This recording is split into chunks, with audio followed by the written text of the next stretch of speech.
picture. Does this look okay? It looks good. No, it looks better than usual, I think. Okay, good. Perfect. Hi, everybody. This is your friend Corey at Mighty Mushroom or A Mighty Mushroom. My name is not Mighty. It's not Mushroom. It is Corey. I am Wait, not a what? mushroom. I am not a What? thief.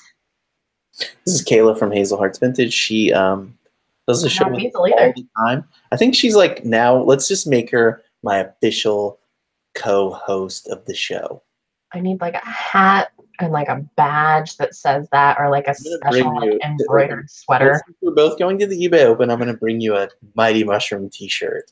I'm going to custom make one for you. No, thank you. I'm making you one, damn it. You don't have to wear it. You can use it for rags. You can clean the toilet with it if you want. Oh, okay, then yes. Anyway, so Kayla from Hazel Hearts Vintage. You can find her at Hazel Hearts Vintage on Instagram. I think that's the best place to find us sellers. Is I think Instagram has become Seller Nation. You know what? That's where my favorite sellers are, at least. Yeah, I really like the way that Instagram. I really like just the format. You know, it's easy to get into it. Anyway, the topic for the show tonight is going to be the eBay Open. I'm sure everyone's been talking about it. We have Brian, the vegan flipper, in the house. I'm going to post the link. If you're watching the show for the first time, oh, that's a V, not Command V. Excuse me. I'm not on a computer that I'm normally on. Anyway, I think the eBay Open is one of the most valuable seller conventions. I don't like to call myself a reseller. I'm going to stop using the term reseller. I am a merchant. Damn it. And the That sounds merchant very old-timey. Strong class, I know. You want Like some? you're out by like the. You want some tobacco and hair cream? Yeah. Everything is in like a leather pouch. I'm a Dapper Dan man. I'm sorry, sir. We have fop. How long until I can get some Dapper Dan? About 2 weeks. Geographical oddity. 2 weeks from everywhere. Anyway, bona fide. Mama says you're not bona fide. One of my favorite.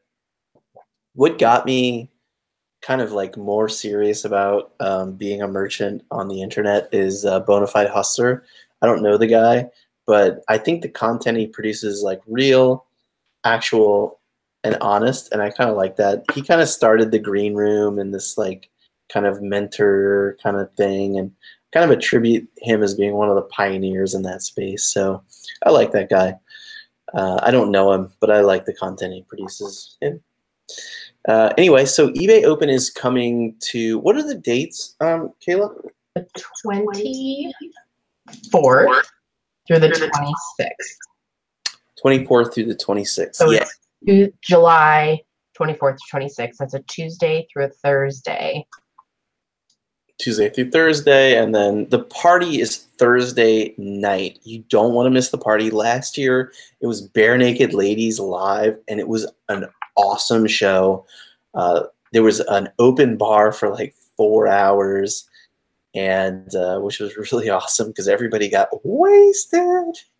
And there was like really awesome food. The food was just on point. They had everything you could want. And it was just a great party, and there was like bowling, and it was just a great interactive experience. The party was really thrown well, and there was enough space to move around even when there was like 1,000 people in there. I think last year there were 1,500 sellers and like 500 eBay employees. So that's like because I think some employees come in just for some days, and you know, the guys who are higher up more time maybe. But there were customer service agents with their laptops helping people out. I talked to people in seller standards and shipping and every department. Anybody I could talk to, I did. And it really increased my confidence in the platform. I was doing I was probably doing 2,500 to 3,000 a month on eBay, you know. And that might probably more in the 2,500 range. And now I'm more like I'm getting close to 20. So in less than a year. Yeah, And all of that is from confidence of just have eBay having my back. So, you know, that's really important. And you know, there's a if you look on the eBay Open website and you see if you click on why attend, there's this amazing quote, and it really sums up why you should go to the eBay Open. Very moving. Like some random genius, some visionary. I was moved to tears. Did you? I started putting hashtags in the descriptions of the videos. Of course. Oh my god! The last video we did, it was like, I don't care about likes or subscribers. I just want to hear myself talk or whatever. And like, people left really mean comments, and it was totally a joke, right? I mean, I was kidding, and I just don't think people have a good sense of humor sometimes. Well, I mean, it's hard to tell tone over the internet, right? But still, anyone who's watched this show for more than, I don't know, 10 minutes, which might be hard to get through, I understand. Yeah, like, but if you watch this for more than 10 minutes, I think you know that, like, you'll know when we're serious. And, like, yeah. Of course you're not just here to hear yourself talk. You could do that without having people on. Like, Exactly. The funny thing is, like, I mean, it's not altruistic completely, because like I gain. I mean, what is? Yeah, no, I gain a lot. I gain so much insight and info, especially just about myself through doing the show.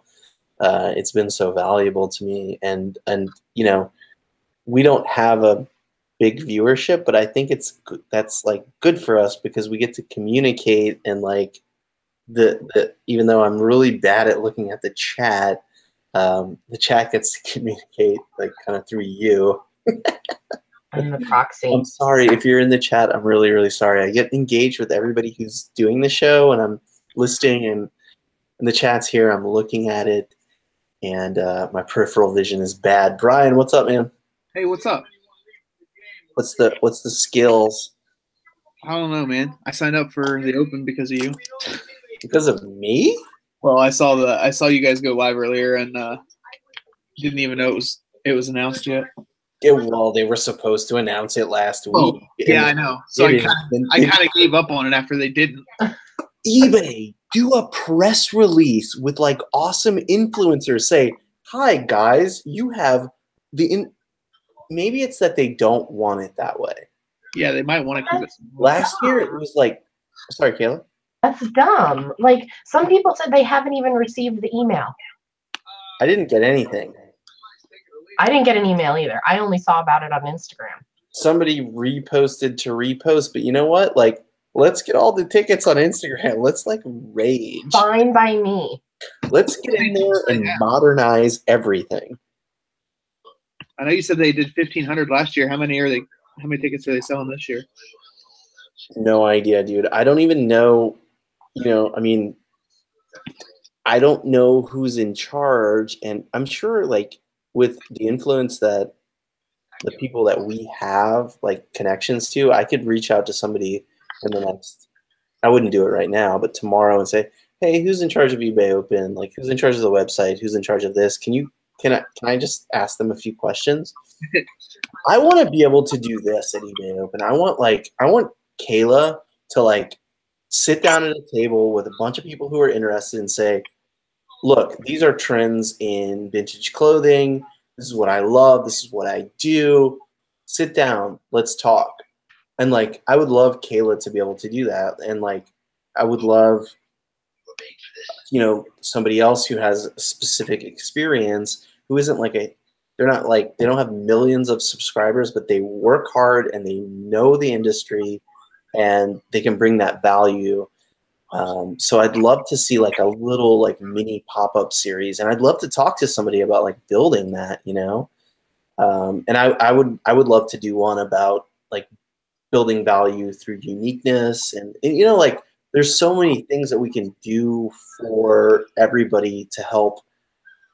This is really important, okay? Like eBay is a place where we can survive.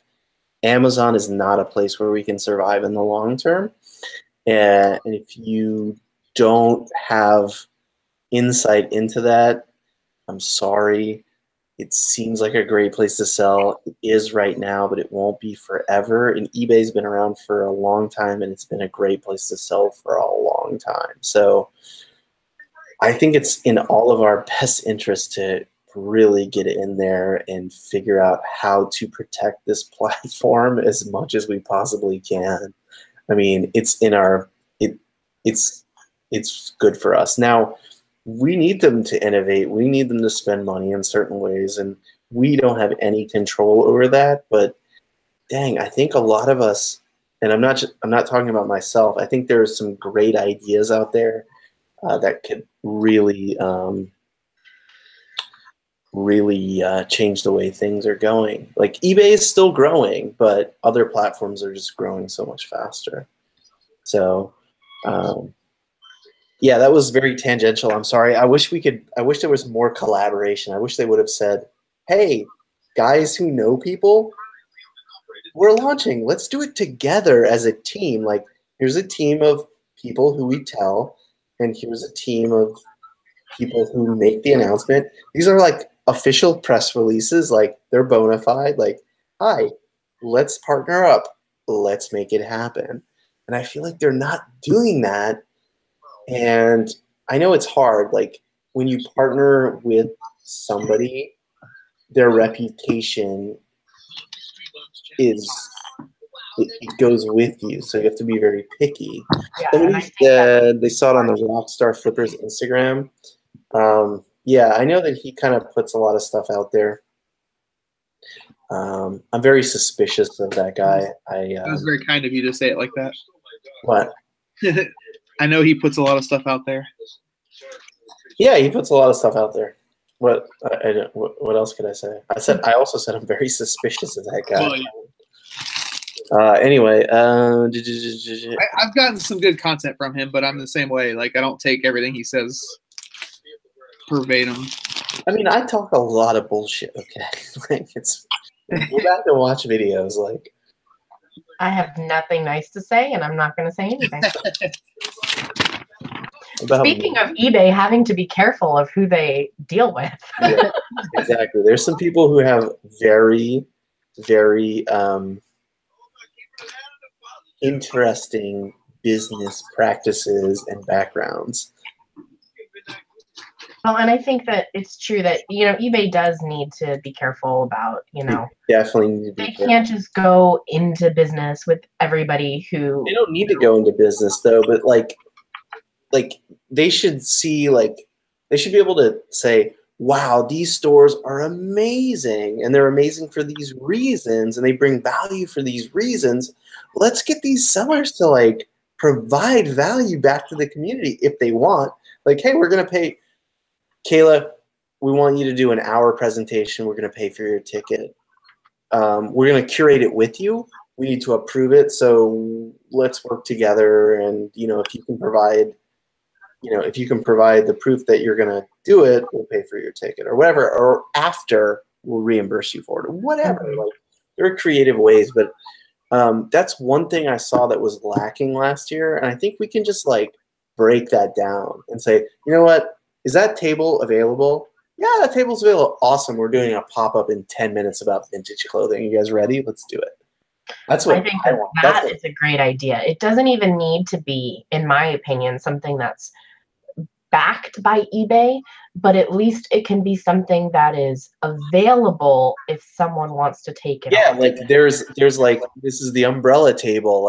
It could be moderated by eBay. So you're not out there saying, well, spouting off things that are completely false about, mouse ties, make $1 million. Exactly. So I understand that it would need to be, curated in some respect, but it doesn't need to be something that eBay is like, I endorse this person and what they're saying.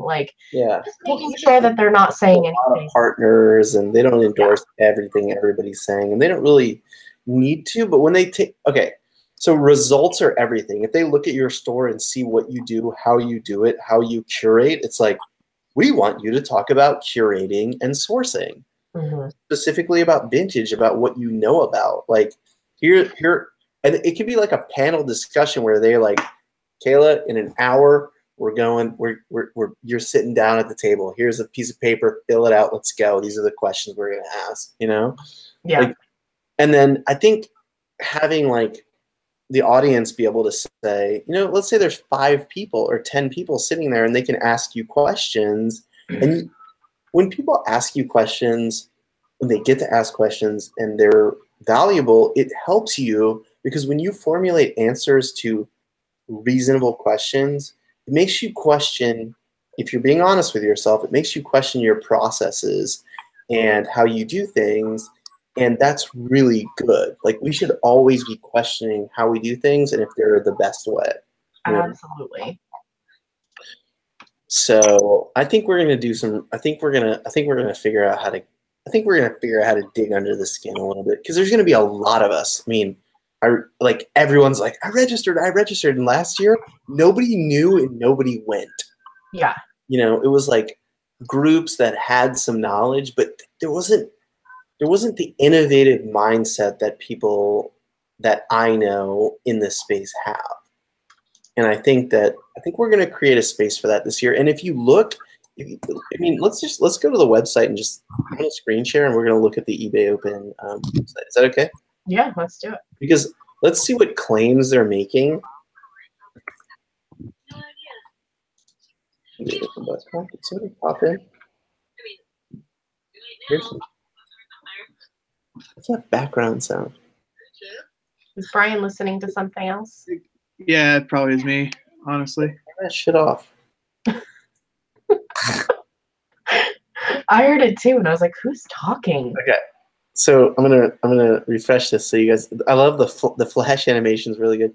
Say hello to something new. Say hello to inspiration. Say hello to innovation. Say hello to connection. Say hello to collaboration. Say hello to your bright future. eBay Open. Amazing, right? I like it. All of those things are true. That's everything that we want. Come join us, new venue, wait is over, blah, blah, blah. Obviously, I know people are waiting. There's a sneak peek. It's very similar. All right, so we have Victoria Egan. The absolute best part of eBay Open cannot be put into words. It's the feeling of networking with other like-minded sellers who share an enthusiasm for what we all do. Meeting other sellers feels like I've found my own tribe. That's Victoria Egan. Oh, they put some more quotes on here. That's awesome. All of the classes were extremely informative. The energy of the people was outstanding and really inspiring. I'm excited to go next year. Kira, I think is how you pronounce that. So it looks like there's a why attend thing.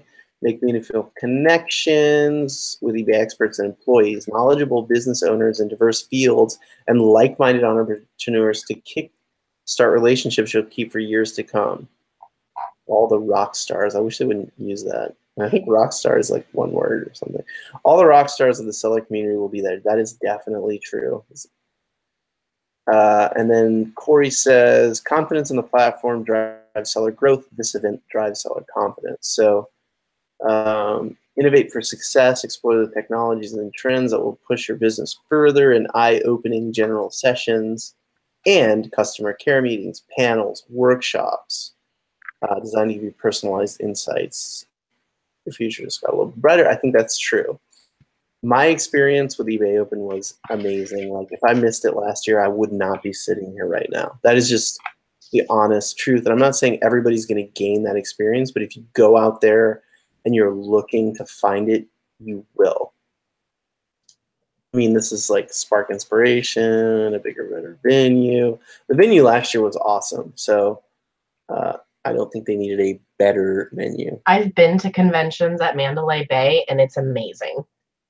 It's one of my favorite hotels. MGM was in amazing. Vegas. I'm just saying MGM was awesome. So it looks like they shortened it. Last year it was 4 days. This year it's 3 days. So the first day there's going to be registration and hanging out. Then, I mean, these networking breaks usually is lunch. So they didn't add that lunch was here. But if you look on the 25th, it says breakfast, workshops, break. There's snacks on the break. Then a general session. Lunch, workshops, break is like another eating session. then the general session, which is the classes. General session means classes. So breakfast, workshops, break, session, lunch, workshops, break, session, and then the networking reception, which is like what I was talking about before, where you have like regional or category-based stuff, and it's a happy hour. They hand out beers and stuff, but and I'm sad I'm gonna miss that the first day. What time are you getting in on Tuesday? 5. Oh, okay. I'm getting in at like 12:30, I think. Yeah, which is awesome. You'll get in there for everything, but the registration is going to be open the second day. You know, there's just a registration table, so it'll be open every day. You can come in the next day, but y'all arrive at like 5, and it ends at 6. So, I mean, there's a possibility that I could, you know, hang out. But after it's done, I'll just contact you guys, and we'll meet up and figure something out. As of right now, I'm going in on Monday night. Is that a bad idea? I don't think so. I think if you want to, I think being there for as much time as possible is best. I've never been to Vegas, so I figured that it's only 3 days. Are you staying till Friday, Brian? Yes, I'm not missing. So you're staying. Yeah, see, I would have come in Monday, but I just can't. I mean, yeah, I can't leave my kid that long. The party is until 11 o'clock on the 26th, which is Thursday. So it's like you're not leaving that day. I mean, you go for the party. Yeah, and the party's not going to be over at 11. I have a picture of. I took a picture with Devin Winnig and Hal Lawton. I found both of them. I brought them together to the photo booth. They would not. Hal Lawton would not take a picture, and I brought him a shot of whiskey or something. I don't even remember what I did. I got him to take a picture, and they made it so that the eBay people took the picture, and they sent it to me, and I have it somewhere, but it was it was actually pretty. It's you have to work a little bit, you know. You work a little bit, you'll make it happen. So on the last day, it's a long day. So breakfast is at 7 a.m. and the party ends at 11. So, like during this day, like the general session, you want to take a nap, or maybe the 4 to 5 o'clock general session. You know, these general sessions are just the classes. There's an hour and a half break at 5:30. That's a good. Oh, is there? Let's see. Yeah. Before the party. So yeah, they did that. They did that last year. But no, you need to take the whole break from 4 o'clock to 7 o'clock, because dude. You gotta be ready to party. I know. I'm gonna be napping. Anyway, so let's look at the sponsors, because there's a space right here, and I want fulfillment to be right here. It's too expensive though. So bulk, God, dude, that bulk stuff looks like crap to me. A lot of people swear by it though. I know, dude. It does look like crap. God, it looks like so much work for so little money. I looked at it for like 4 hours one night, and I could not find anything that looked like it was worth the time. BSTOCK. I'm on BSTOCK. I'm registered with BSTOCK, but I've never found anything where I was like, wow, this would make sense. Like I could spend the same money on going out and buying an entire estate. Like I could buy the contents of somebody's house for the same price and make 5 or 6 times as much money. It's a lot more work, but I have the ability to. I don't know what Shipping Easy is. I know Sellbrite is pretty cool. They weren't there last year. 6-Bit was, but they didn't work on Mac, so I couldn't integrate them. And we'll have to check out Codista. I'm surprised Vindu isn't taking this nice little spot. I would love to know what the fuck is going on with Vindu. They're not. They have. I mean, they haven't posted in like a month or something, and. It happens, man. It costs a lot of money to develop this stuff. It doesn't seem like it's an easy thing that they're trying to do, but I'm really disappointed that it's not out yet, because I'm ready to. I'm like throwing money their way. Like, I want what you've got. I want what you got. Oh, there's the dude. This person probably has something to do with eBay Open on a grand level. Look, it's hetool@ebay.com. So I just released some secret info there. Do you see that? Bam. Don't see.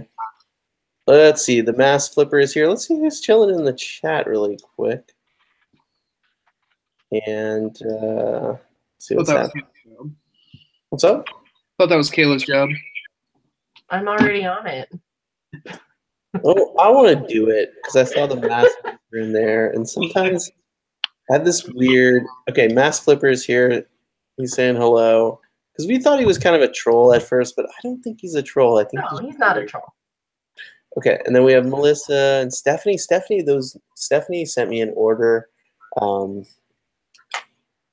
Today I got it in the mail today. It was two beautiful hunting knives. One is by Case XX, and I'm a collector of Case XX. The other one is Western, and she offered me a deal that was so good that I had to like pay her a lot more than she was asking because she was being really, really nice. And I paid her a lot more than she was asking, and I'm gonna sell one of the knives and keep the other one. But she hooked me up, and she's really, really nice. If I wish you would. Stephanie, can you post how to get to your store? Because you know she's a good person, and she's trying hard, and you know, we can definitely support her. I bought two. The condition and the quality of these knives are really, really awesome. She sold me two amazing pieces, and I really appreciate it. Stephanie, if you can't post the link in the chat, sometimes people can't post links. Oh, yeah, just post your your eBay. Just post your eBay name. Sometimes YouTube sees it as spam and won't let people post links. So. But she definitely needs some support and some help from the community with her store. And if you see something you like, buy it, please. She's not a long timer, but she has some quality goods, and she's out there trying to make a difference. So support her. Okay, so I think there isn't a ton of information. There's some sponsors and some quotes and some dates and the ability to register. I would say if you're going to go, register as soon as you possibly can. The tickets are going to go up to $400 on May 1st. That gives you a month, but that doesn't assure you a ticket. They sold out last year, but this year the demand is way higher. They're probably like, holy crap, we sold a lot of tickets. Because they sold a lot of tickets today compared to what they did last year, I'm sure. The older crowd, the older eBay crowd, and I'm not trying to be insulting, I don't know how to put this in the right way, is like they were just constantly bemoaning the price and complaining. This event is worth a lot more to your business than they're charging. It's also worth a lot more in what you get.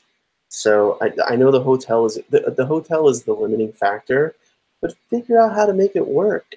Share a hotel with people. Do what you can. If you can go, go. If you can't, don't. But I would say missing this event in the state in which you want to grow your business, like if you are in the state of growth, this is the wrong event to miss. Brian, insight, comments, questions? I agree. I would tend to agree, but I have not been there, so I don't actually have firsthand knowledge. You will very, very shortly. Oh, yeah. Yeah. I found out. Yeah, I didn't go last year, but of everyone I know that did go, they had nothing but positive things to say about it. Like, literally, I know a lot of people that went, and no one had anything really bad to say. Try and make this stupid. I did hear from a handful of people that went that they felt that of the speakers that they chose to represent eBay up on the stage, there was not enough women represented. I would agree, like, by 400%. I don't think the population was represented very good. You think so? You think it wasn't? I agree. I don't think that there were enough women up there. I think that there are a lot of female sellers, and there were like 3 female speakers. I also think some of the speakers were like, they weren't like current experts they might have been experts in the past. They weren't current experts. Like, things are changing, and things change rapidly, you know? I definitely heard that also. that people. And it's I'm not trying to say that those people don't have insight. I'm saying that there's better insight and there's more engaging insight. Oh, I just got an offer. Oh, no, my offer expired. I'm asking $750 for these Peel boots. Somebody offered me $75. What? These are rare, and it's going to take a long time to sell because they have some specific sizes, but they're from the 1920s, and they are bespoke. See, they were made for a specific look. That's the person they were made for, Miss M. Hemp. Very, very, very high quality, of a quality that just cannot be acquired. Ooh, look at this Pendleton. You have so much Pendleton. Those photos look clear. I said you have so much Pendleton. Oh my god, I go out and look for it every single day, and also you have to like. I kind of, if I get unsure, like this thing is crazy. Look, it's got like this crazy beading on it. Oh, that's the beaded one. I like that. Yeah, you should buy it. I've never seen another one. It was made by an employee of Pendleton for the retirement of an employee who worked there for 30 years. So it really is it's a special piece. And it has a solid nature to it. I mean, the amount of work look how many there are on this thing. They're every like 5 millimeters. They're blown glass. Each one is different. Each bead is different.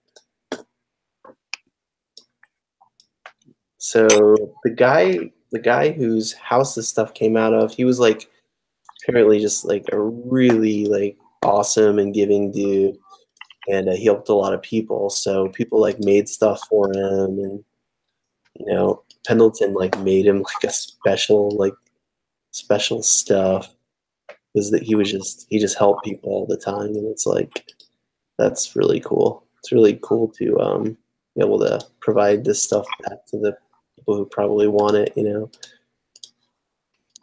All of this stuff would have been destroyed. The house is falling apart that this stuff came out of. So, you know, the only way I got in there and like actually save some of this stuff because like it was under pieces of, I don't even want to, some really, really historic stuff was just like in puddles of water. And it's really, I don't even know. It's upsetting me to talk about. I was going to say, that's really sad.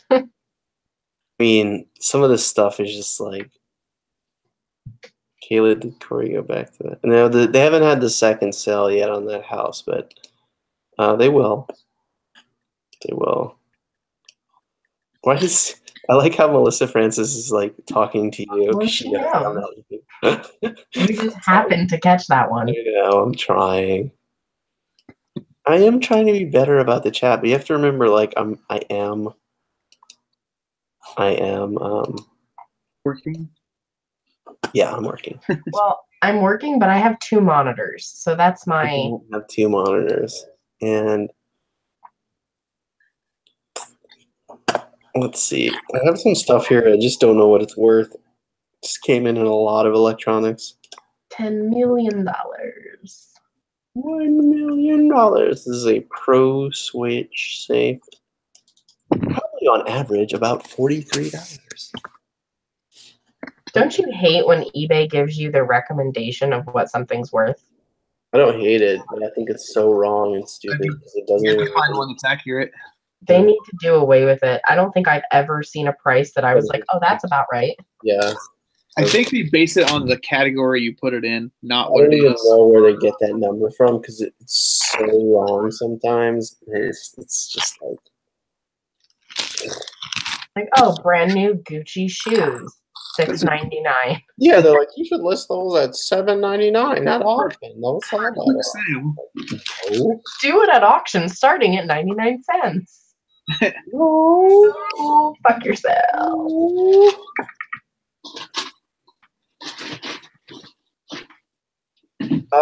So they're not going to let anybody. I asked them about filming in the house when they do the second sale, and they said absolutely not. Not a chance. So I might have to break in there after the sale's over. Just a little beanie. Just a little B and E. Well, there won't be anything in there because they'll sell everything, but the house is just completely full and it's falling apart. The roof is caving in, and there's water leaking in everywhere, and it's in really bad shape, and it's really sad because, like, you know, these guys, like, they really work. They work their entire lives to make a really cool spot. So I'm really trying to. I got the stuff cleaned and taken care of, and you know, like Evolos appeared. what? Oh shit! Let's get that. Where's that boy at? He's right there. What is up? What is up, Hey, brother man? How's it going? Got those electric gummy bears in the background. Oh man, my gummy bears are so electric you wouldn't even understand. You don't even know. How you guys doing, man? It's good to see your face.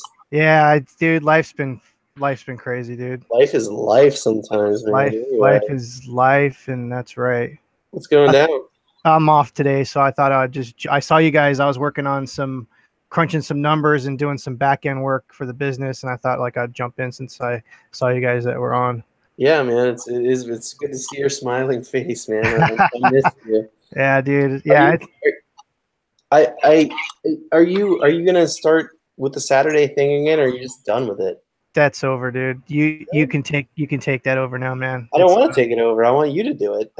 It's done, man. It's done. It's served its purpose, man. Yeah. It incubated this space definitely, and I'm dedicated to keeping this here as long as I possibly can. You know, I'm not gonna lie. Like some nights it would stress me out too. Yeah. Like when we were doing it, and then just trying to like curate it and having to keep the conversation going, and it's stressful when you're hosting these things too. Yeah. No, keep everything going. That's why I can't really.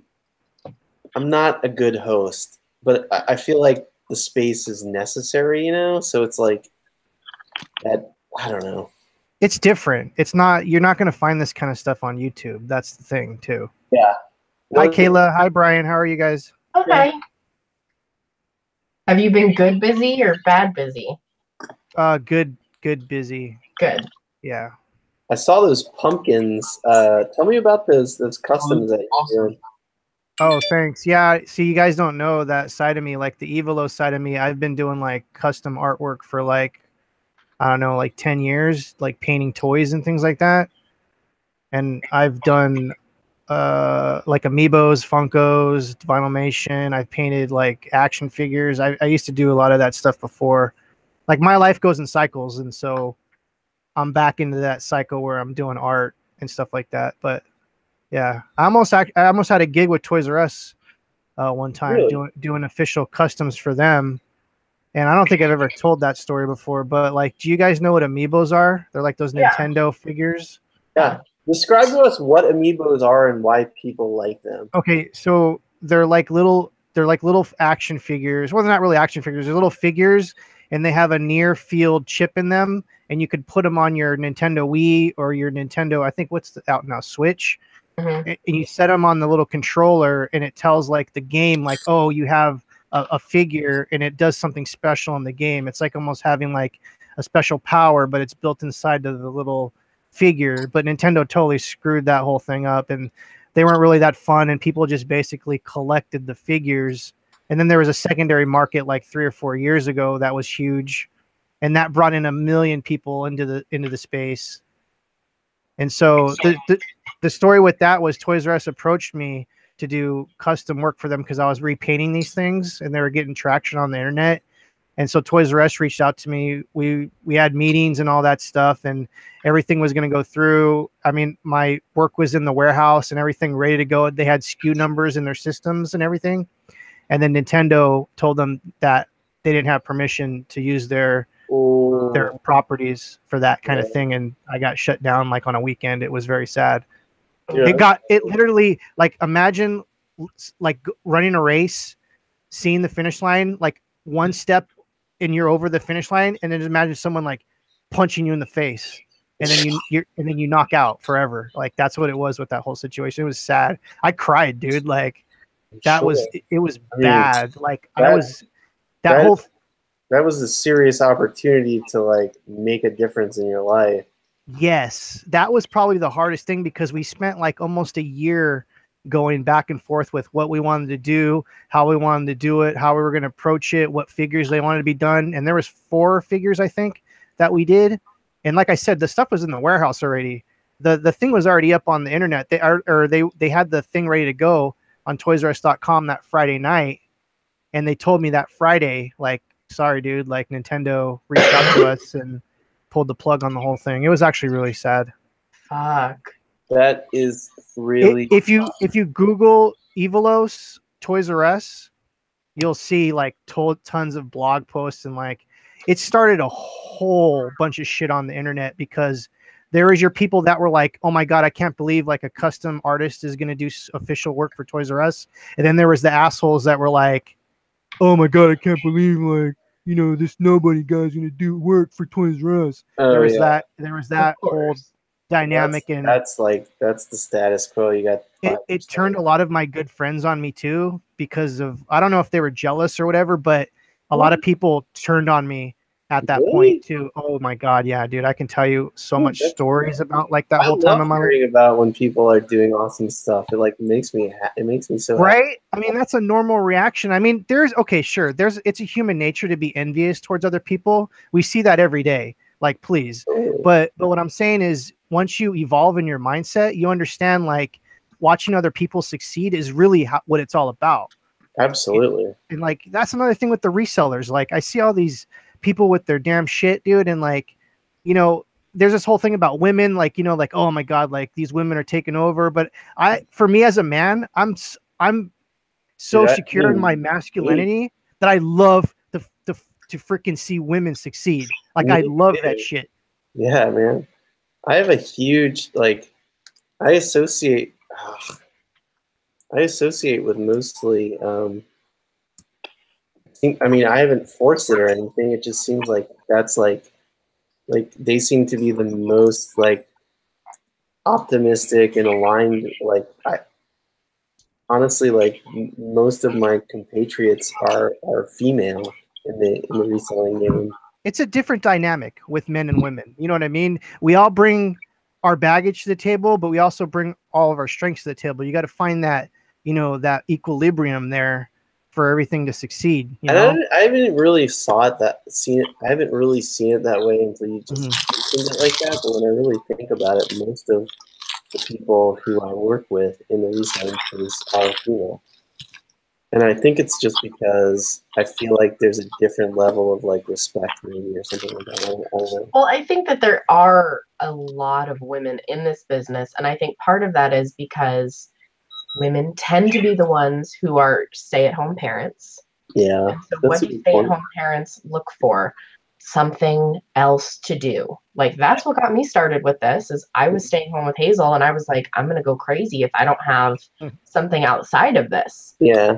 So I think that's what starts a lot of it. And then it grows. I mean, because if you've got any passion for this, like you're not satisfied just like selling a t-shirt once a week. Like you get hungry for it and you're like, I want to do more and more and more and more. So I think there might be more women, especially in the social media side, because we're also looking to create relationships and friendships and bonds with people. Because again, we're home alone with the only person to talk to, can't even talk yet, right? Like, so we're looking to make friends and have other adults to share ideas with and become friendly with.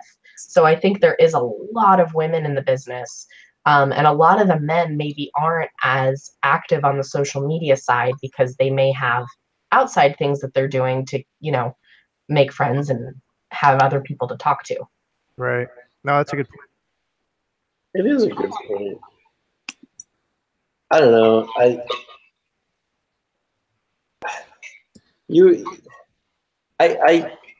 I have to kind of limit my exposure to like lots of resellers and that kind of thing, just because you use this term as like the echo chamber or whatever, and then it's like sometimes I just can't deal with it. I just can't. I have to No, like, it's step true. back and say, okay, I have a core of people who are competent, and I have to like kind of like consult and trust that core, you know. And I don't know, it can be stressful. Social media is stressful. Yeah, Well, I mean, I think you figure out pretty quickly when you're doing this business that you can't, it's really hard to go out there and just like put yourself out there to everybody, Yeah, because you learn really quick that that's not the wisest way to yeah, live your life. yeah. I mean, I don't care that much about what people think about me, so I have that as an advantage, I guess. But anyway, it's still like you still have to deal with a lot. And I mean, like Chris is talking about, it's like then people are following you on this journey, and then all of a sudden this thing happens that is out of your control, and you're like, "Geez Louise, now I have to like deal with it on that level too." It's not private anymore. Like my failure just became part of the public record. That's really hard. It's like sometimes it's not something that you actually did, you know. Well, I think there's that saying, like, I'm not here to make friends, right? You always hear that on like the reality TV shows and stuff. Yeah. And I think that I am here to make friends, but I'm not here to get involved in the petty bullshit. Dude, I have no. Yeah, I'm just. I. I. I'm busy. I really. It's great to collaborate, but in the end, like I'm actually busy.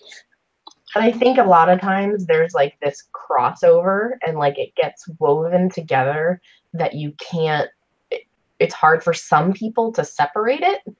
So they become friends, but then they have a hard time distancing themselves from like all of the nitpicky, like, did you hear that so and so said a thing and they posted this picture and I don't think that it's really worth what they say it's worth.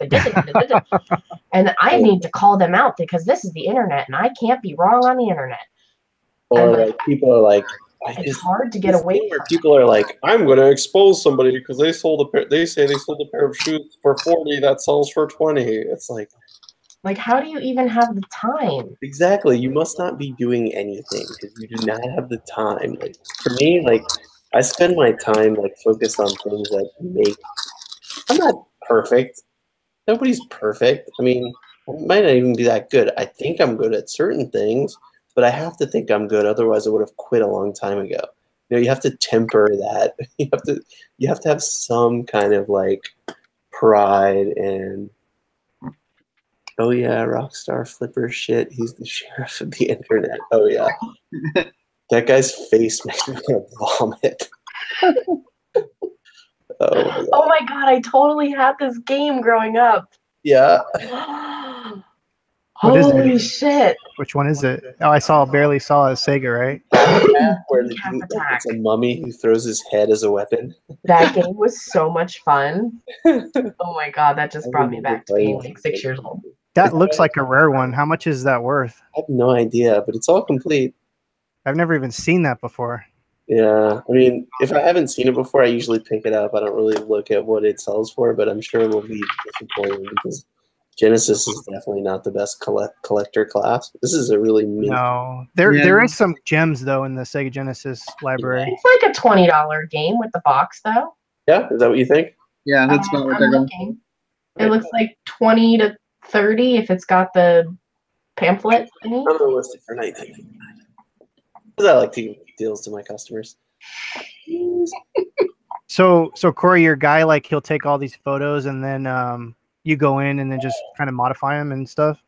Yeah, so I actually have a guy who does pricing for me now too. So I am getting into the point where I'm just completely sourcing.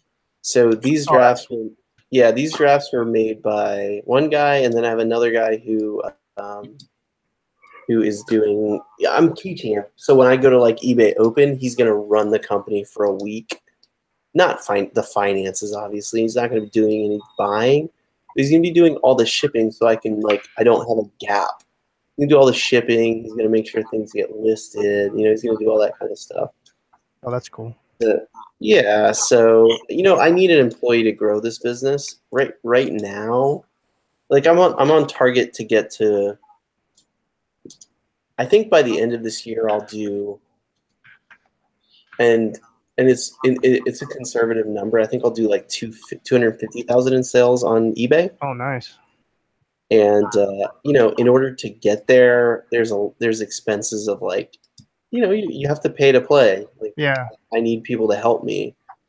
I was just, what's funny is I was actually thinking about you today and your employee, and how if you want to scale in this business, you have to kind of delegate certain tasks to other people. Like you said, you like to go source. If all I source too, I would probably double my profits in my business if all I did was source, instead of having to deal with the shipping and the listing and this and that. Like, that's like, there's two different philosophies there. There's the I stay at the same pay rate, but I do what I love philosophy.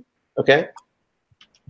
Somebody, Reezy says, why can't I have somebody doing what I'm doing now? There is somebody. I'm just doing this live on the internet for fun. Actually, I have somebody who does this for me. Otherwise, like, I wouldn't have time to do it all. So I curate some of these online to kind of share what we sell and how we sell it. But I have a guy who works for me full time. He does my shipping. He's got a guy. I got a guy. Speaking of guy. So let me finish that statement. I'm sorry.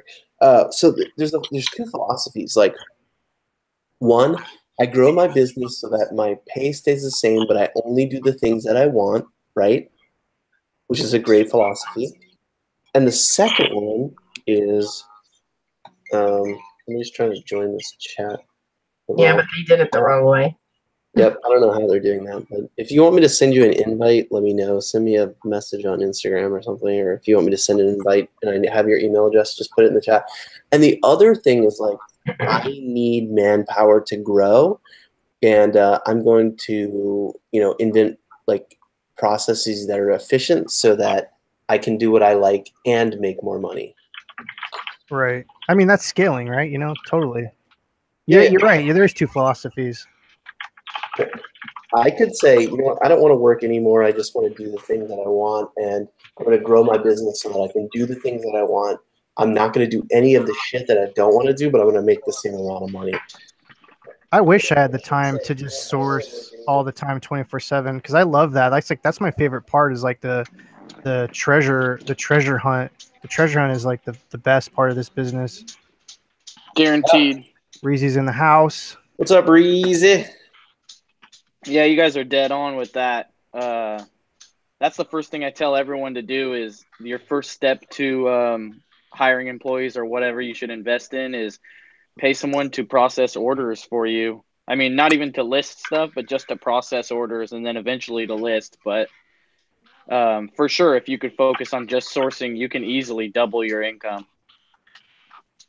Exactly. There's a lot of expenses that come with scaling, though. When you scale, you have to employees are expensive. Like, you have to pay them 20% or more than you pay them in taxes and that kind of thing. So, yeah. So Mass Flipper made a comment that I think is worth addressing. Okay. He said, all of these big eBay sellers that preach about helping people are all fake. When I started, I emailed 4 of them. They saw my message and they ignored it, and he learned from his mistakes. So my comment, and I've said this to a lot of people, is when you start out, it's really hard to help someone if they're starting at 0, right? And they're like, how do I sell on eBay? And I get that question all the time. How do I find good stuff like you find at eBay for it to sell on eBay? And that's a really hard question to answer. And to be completely honest, I can't help those people. That's not where my time is best spent. Exactly. And that's just me being honest. Like, if you can't figure out how to open eBay, open your account, find product that's worth selling, find comps, Like, I can't help you with that. I can't be there literally holding your hand and showing you how to use eBay. And I'm not saying that this is what he did. I don't know what questions he asked to what people. Yeah. But I get that a lot. And people that want you to help them from square one. And I think that that's something that a lot of people run into is I asked for help, I wanted help, and no one wanted to help me. When you need to be able to help yourself first. Exactly. You need to be able to help yourself. And what if instead of you reach out asking for help, you reached out to somebody and said, hey, I'm going to help you. So Reezy probably doesn't remember this. And Reezy didn't even know who I was, but I saw him online and he was talking about eBay and stuff. And I said, hey Reezy, you know, I have an eBay store. I do a lot of business. Check out my story, because he was asking about he was asking somebody something about eBay. And I reached out to Reezy and I said, hey, you know, check out my store. Here's a link. He probably doesn't even remember. But I think I don't. He's like, who are you again? I think that's well, I mean, you have a lot of interaction, and I already know, like, I don't have a ton of subscribers. I don't seek a ton of subscribers. Let me stop screen sharing this. I'm really new in this whole social media space. So it's like, if you, no one has to give you any information at all, ever. I think it's pretty simple, right? Like what Kayla said, like everyone on this chat right now, we're all a little bit older. I think we're all like about 30-ish, right? At least. Mm-hmm. So we all remember like what the internet was like before the social media time, before it got to the level where people expected to be spoon-fed, right? There was always this, like, it's not like that anymore, but there's still kind of that vibe. We're talking about help yourself first. It's like, dude, search the fucking forum. Like, do you know how much information is there? The question that you just asked me proves that you don't give a fuck about succeeding. Yeah. And why you have to vet these people. I'm going to spend an hour and a half helping you, and then you're not even going to help your fucking self. I could have helped 20 people that just needed like one or two little things in that time where it's actually going to make a difference. Hour and a half, if you made a video that was useful, you could have helped 1,000 people, actually. Yeah, and maybe made $50 for an hour and a half, which is not like it's worth my time, but people don't understand. Like, I spend 80% of my time doing social media, and that makes 20% of my income. So it's like, the reason I do it is because I like it and I like helping people, and I want to be able to do it more. But like, you have to understand that I'm losing money by doing social media. Like, it's plain and simple. I think that's definitely I can't, to make it lucrative would be really, really difficult, I think. But I think being accountable, and like, so what I love about this channel, I love that like Chris comes on the channel and shares what he's doing. I love that Kayla's always here, like showing what's going on. I love that Brian's like a new guy who's like kind of popped in and is part of the group. I like that Reezy pops in every once in a while. And what really I love about this like format and doing things in this way is like total accountability. If you say some nonsense, if you come forward with things that are not true or not bona fide, like, it's going to happen right here, and there's going to be a record of it. You know, I really love accountability in the marketplace, and I feel like sometimes that's lacking. So people make like these videos and they say this and say that, and people say this and they say that, and it's like, if you come forward with like good content that is consumable and has a purpose, and you're accountable to that, I think you can go pretty far. You know? Did you just say you're the sheriff of YouTube? Me? I don't give a shit. I don't even watch YouTube videos, man. I just make this to have fun. I was just talking to someone about that today. I'm all, dude, I don't even have time to like consume anyone's content. I'm just doing shit. Yeah, I mean, there's like, maybe, honestly, like, who do I like to watch? I like Lonnie, who's the Garage Flips, because he's from a part of the country that I know is really difficult to get by in, and he's out there every day trying to make it happen. So I have a lot of respect for that guy, and I kind of watch some of his videos and stuff. I watch when Chris makes some stuff. I definitely watch it because it's actually pretty funny. Some of it and interesting, and the parodies and commentary are always really really good. The sip and flip thing, maybe. I just don't.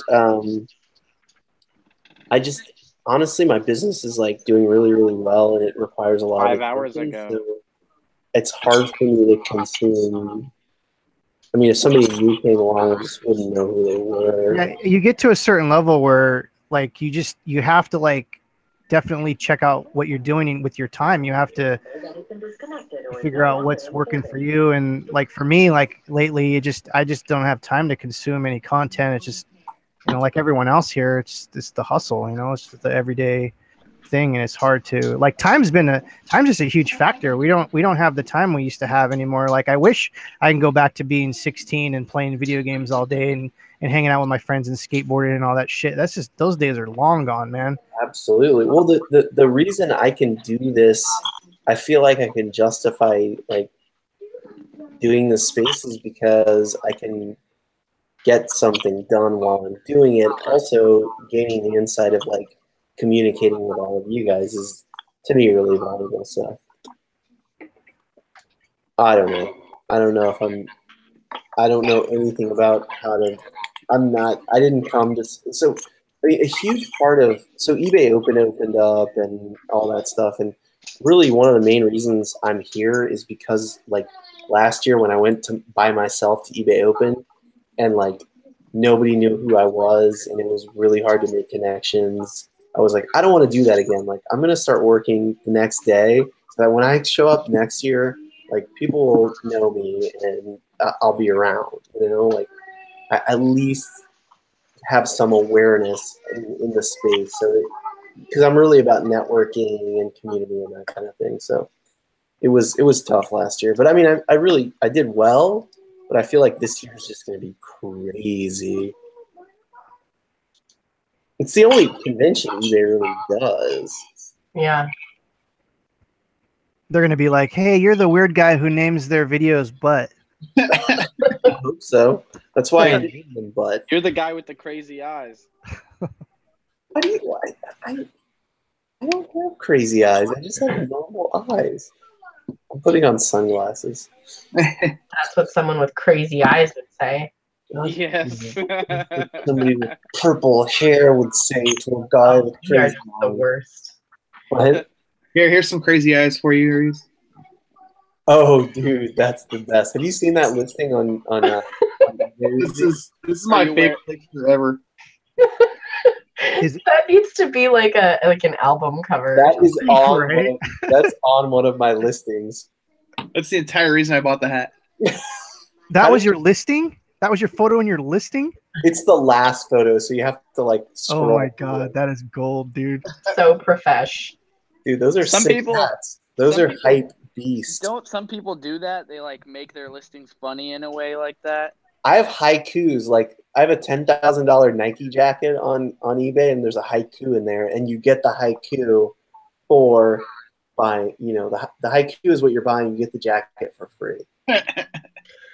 It's a bargain. But then you can say you sold your poetry for $1,000. Exactly. What is it? Anything can happen. You can't predict the shining. You're looking at my watch, but my mind is the real diamond. Anyway, let's go back to listing. Of course. I'll let you guys talk, since apparently I don't let anybody talk on this channel. Is that what they say? Is that what they tell you? Yeah, that's what they told me. Where's That's Rob? why I get on so I can interrupt him.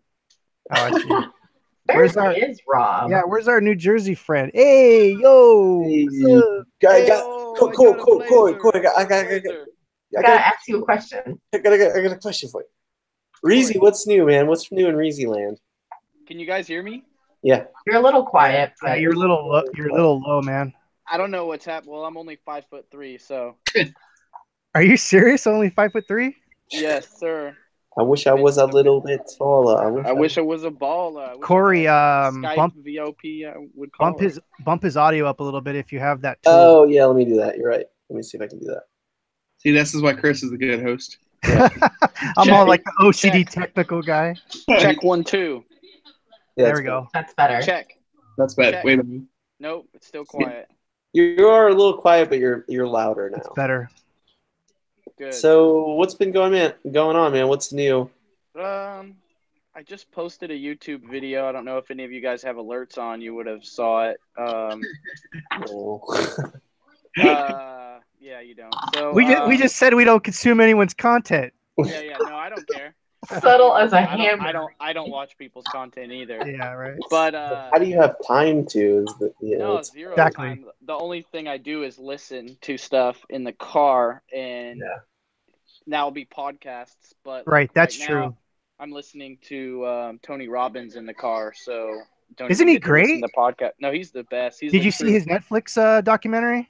No, but you're the second person in 2 days to tell me that. You got to watch So it if you like Tony Robbins. So check it out. Yeah, I was listening to Personal Power 2. I just wanted real quick. These are the two most important things I learned yesterday.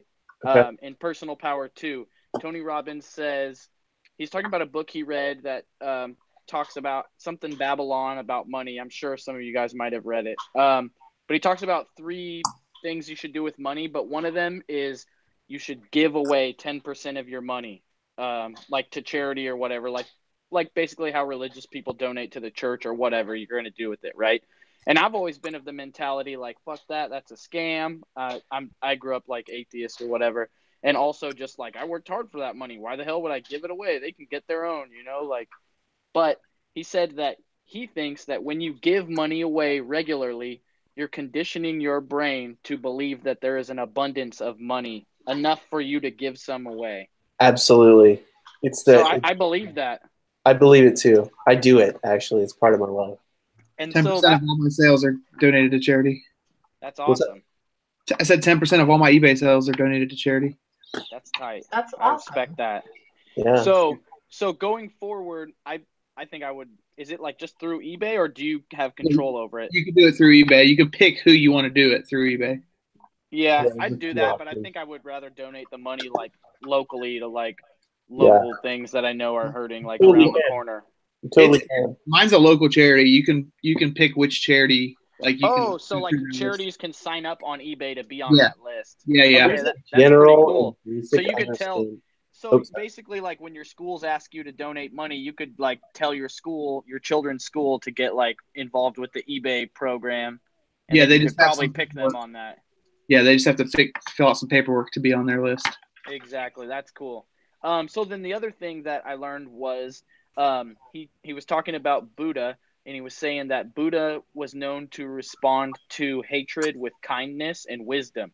So much so that people would travel the world just to try to make him angry. Like people would travel the world to seek wisdom from him, of course, but some people, angry people, would travel just to try and make him angry. You know what I mean? Like how we try to get like Those are like cultural trolls. like how we try to get the guard in London to like make talk and they're not supposed to talk. I don't know, something like that. No, those Anyways, are trolls, dude. So he said, and this is directly applicable to a lot of stuff. So he said, dude shows up, dude like cusses Gandhi or Buddha out all day long, everything he could think of, right? When he finally, tires and takes a break from cussing him out, Buddha asks him, just smiles and asks him, he says, if someone gives someone a gift and the receiver refuses to accept the gift, who does the gift belong to? And the guy said, well, obviously to the person who tried to give the gift. And then Buddha smiled and said, exactly. I do not accept your insults. You can keep them for yourself. So it just made me think that, like, you don't have, people can be mean or whatever all they want to you. Like if you don't accept it, it doesn't matter. And like, then it just rides on their heart. Like you're full of hatred. Keep it. You know what I mean? Exactly. So there's a quote by the current Dalai Lama, and it's this, and it's whether one believes in religion or not, and whether one believes in rebirth or not, and he's talking specifically about Buddhism, there isn't anyone who doesn't appreciate kindness. I mean, those are really, really wise words. I mean, I like that. It's good. People think I'm mean, but I'm actually a really nice guy. One other thing that was on the same tape is he was talking to this dude that was always sad, and I guess he kept getting injured. Like once a year he would get hospitalized from injury, and it'd been like that for like 10 years. And the dude told Tony Robbins that he's like, yo, I'm purposely injuring myself so that I can get love from my people that know me or whatever, because then they come to visit you and like whatever. And he had become like addicted to that feeling or something. And Tony Robbins was like, well, one, that's like pity, and they feel like they have to. It's not really love. And then he told the dude, like, if you really want love, all you have to do is give as much love as possible out to the world, and you will get it back tenfold.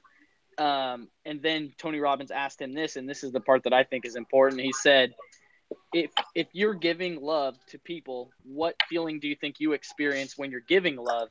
And the dude said, love.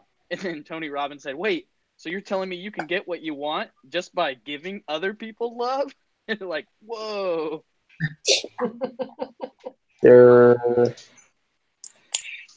So the same thing is true, right? You can't be angry or rude to other people without also experiencing that on yourself, right? So it's like, I don't know, it was like a little bit of enlightening that I had to think about how, you know, you fully control your own mood, and like you can't also, along with what was previously said, the previous thing, like you don't have to accept people's negative energy.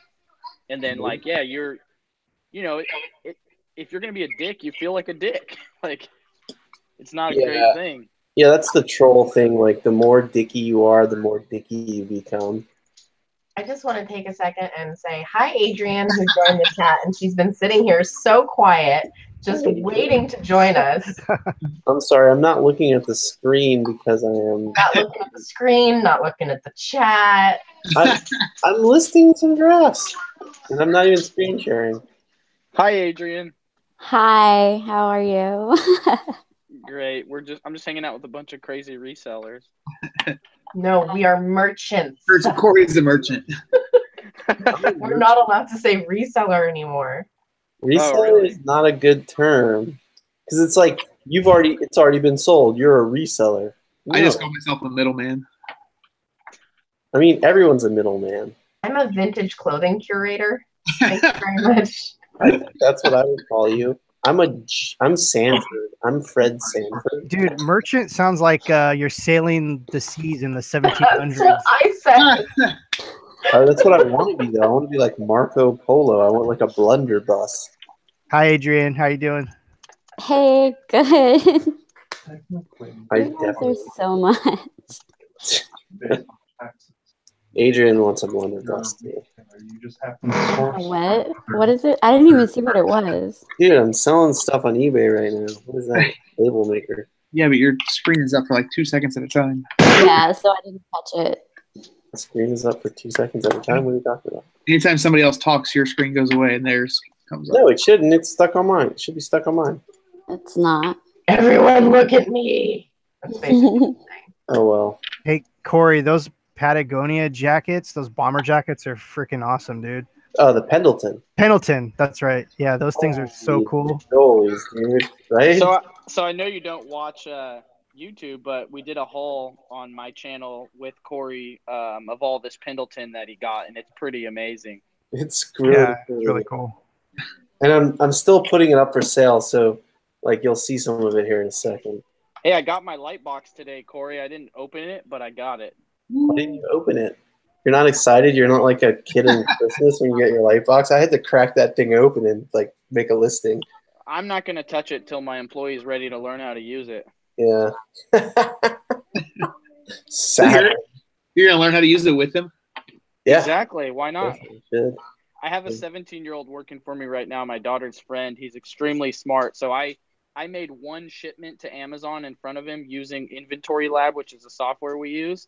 And he understood the whole process. And he basically was like, all right, get the fuck out of here so I can do the job. Dude, that's amazing. Yes, I have a 40-year-old employee, and it took me a week to get him to do that. Yep. Yeah, so That's not a coincidence. the problem with younger employees is they burn out really fast. And they can be flaky. They're So flaky. the good thing about this kid is that it's my daughter's friend from school, through the music department, and my daughter is like a high achiever. She doesn't hang out with the popular kids, you know. She's into music, and she gets like B's and A's. So this kid is like has a full ride scholarship for engineering. So I'm trying to train him to buy shoes before he graduates and moves away. And he's into math and stuff. He's just really responsible. You know, he comes from a minority family. I think he has a good amount of people living in his household, which is typical of minority, but he's like, you know, using his intellect and his opportunity to like go to the next level. He's a really smart kid, right? So yeah, you could teach him a few things that would just blast him to the next level financially. Dude, he quit McDonald's to work for me, and his parents, which I don't think their English is that good, they were like, they didn't understand it and they were mad at him. And he was like, look, I'm 17. You can't tell me where to work.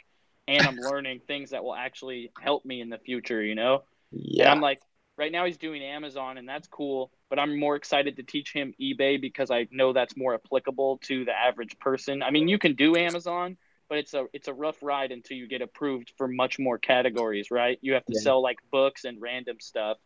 Yeah. But eBay, you can just sell whatever. And if I teach him how to buy shoes, like, you know, take company credit card, buy Nikes from the Nike outlet and ship them off to Amazon for us, he can make 20% of the spending, you know? So if you, let me get a calculator out real quick, but if you buy, you know, 100 pairs of shoes in a day for $50 a pair, that's 5,000. And, you know, he can make $1,000 a day if he buys 100 pairs of shoes at an average price of $50 and spends 5,000, because we'll pay 20% of the spent money. That's a lot. Yeah, for a college kid. Yeah, dude, in college I made like $50 a week. Yeah, exactly. I worked as a valet at a casino, and somebody paid me in pennies one time, and I threw them and then quit. I was a lifeguard in college and had to be at the pool at 5 a.m. before my 8 a.m. class. Yeah. Damn, that stinks. That does stink. But you had to make the money, and the best money was being a lifeguard and then being the water aerobics instructor for like the 7 to 8 period. What is that sound I hear? Is that our buddy Rob? I think it's Luna. How you doing? So how you doing? How you doing? How you doing? In the house. Rob is in the house. We got a Krillin in the house. What's up, Rob? I'm hanging in, just doing a little. I was just doing a little listing. Oh my God! Oh shit! I know. I was like, the listing. Pigs are flying somewhere. Must be a holiday. Like one. What? Just doing a little work. When you say like a little, Corey. you mean one listing? I'm sorry. Is a little mean one? Nah, a little bit more. And I had to go. Brian bust your balls. I'm the only person who busts balls on the show. I don't know. And Corey, and because these pictures came out so good, man. I know you love good to see good pictures. Yeah. The guy. Remember, I told you I left all the stuff for the consignment. Mm-hmm. The guy, he put a lot of the items up today. The pictures came out so minty fresh. Cool. That's good. How much? What's the? I'll show you when you're ready. I want you to look up just like 2 items. I want you to see how these pictures came out. Let me show you something. I gotta show you. Let me show you something. Forget about it. Because I know you love alligator shoes. So I do love alligator shoes. I just what? love I need a hug. alligator shoes. Do you guys see this blanket? Get over here right now. Rob, do you see this? Are you looking at this? yeah, I'm looking right at it, bro. It's dope. Breezy, it must be bedtime. No, it is. I got to get a hug before she goes to bed. It's old. Is that vintage or that's a newer one? Yeah, this pattern is probably from the 1940s. 40s. Yeah. What? Yeah. It could be pre-1942. Yeah. It's an old, but it's like that real itchy wool. Like if you actually wore it, that you would be like scratching yourself. What's up? Yeah, it's like that very itchy wool. Like you'd be scratching the hell out of yourself. Old. It's soft. Oh yeah, it's very soft. And you can see like a lot of defects. It's old. You know, it's kind of falling apart a little bit in certain places. It's machine-made stuff. I mean, it's not none of Pendleton. This was mill-made stuff, but I mean, the motifs for me are just so artistic and beautiful. Dude, they're beautiful. They're like, I really wanted to buy that $400 bomber jacket that you listed. Mm-hmm. And I'm just like, holy shit, dude. Like my wife would like make fun of me if I wore that shit. Dude, they only made 50 of that jacket. What? Yes. It's cool. I like it a lot, man. They only made 50. And I don't believe that they did sell they sold Journey West products to the public, but it appears that jacket was only issued to employees, certain employees. This guy worked at Pendleton, so. Key employees. Yeah, well, the guy worked there for like 30 years. Now, is the mill? Isn't that where they have the mill in Oregon? There's 2 mills in Oregon. So there's the Pendleton Blanket Factory that's in Pendleton, and they make like the thick, like curled wool kind of stuff. And then there's the woolen mills that make the thinner fabrics that you would make like pillows and stuff out of. Mm-hmm. And I mean, this stuff is so. I've got a remnant like this. This is 1 yard of fabric. Mm-hmm. This would cost, if it was available, because you can't buy it, this would cost around $100 in their shop. But obviously, it's a retired pattern. It's, you can't buy it. So that makes it more desirable. And the colorway is just, I mean, I don't know. Just for me, like the mint green with the forest green and these like fire reds. I mean, you just don't see stuff like this, Yeah. It's just, and don't forget, Corey, it's not the Pendleton didn't invent those patterns. They stole it from Indians. Just give them credit. Just give them credit. I think that's actually What? that's a misconception. But They stole them from India. Didn't? no, they didn't. I mean, right now they use Chief Joseph's name, which I think is inappropriate. Like, if they put Chief Joseph's name on something, they should give not just the profit, but every proceed from everything. And maybe they do. I don't think they do. But all of that should go to help Native people if they use Chief Joseph's name. But a lot of these patterns were designed by Pendleton, and the Native people just liked it, so they bought them. They traded for them. I mean, a lot of Native peoples, before they were subjugated, they didn't have money, but they had silver and shells. Like, they used like these shells as money, and pottery and very fine things. These blankets were not cheap to make in the 1800s and early 1900s. This is a very, very expensive. That's dope. That pops right there. Dude, right? On a jacket, that would pop. Exactly. So you can make a couple of jackets out of this piece, because you can see this is like a remnant. Dude, I have a very similar. It's a jacket. I want to say it's Carhartt, and it has that like going through the body, the pattern that's a very similar pattern, and I can't find it. I've got a beautiful blanket in here somewhere that's just, I mean, it's breathtaking. Like, it's gonna be hard for me to even sell it. I buy things to sell them, so it's when you find beautiful works of art like this, it's hard to sell them, but in the end, you have to sell them. I mean, Now, this is from the estate sale, right? Yeah, this was from an estate sale a few weeks ago. That I did a haul for Reezy, but not everything. There was so much stuff that not everything was in that haul, and some things I had to kind of verify, and the stuff I put on the video was stuff that I was like these are the most. I just took the most cherry pieces, Now, you got there early, or they were there when if you got there late?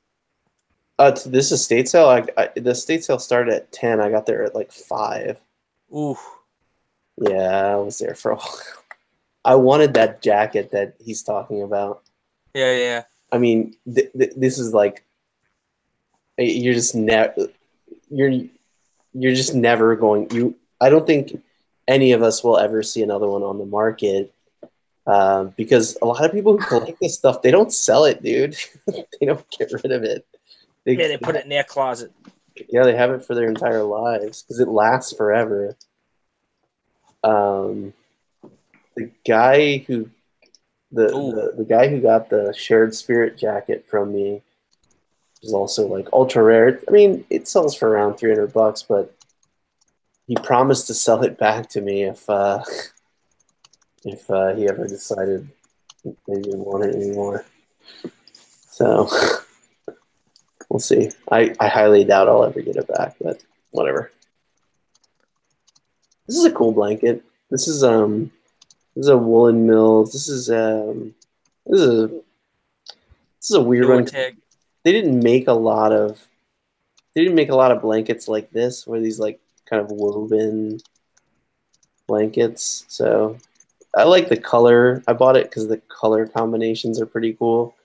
It's not my favorite, but I think it'll sell for like $50. It is a Pendleton, but I mean, it doesn't have the beauty and character of some of these other pieces. Let's see if we can find one. You know what I pop for too when I find once in a while at the sales is Mazzoni blankets.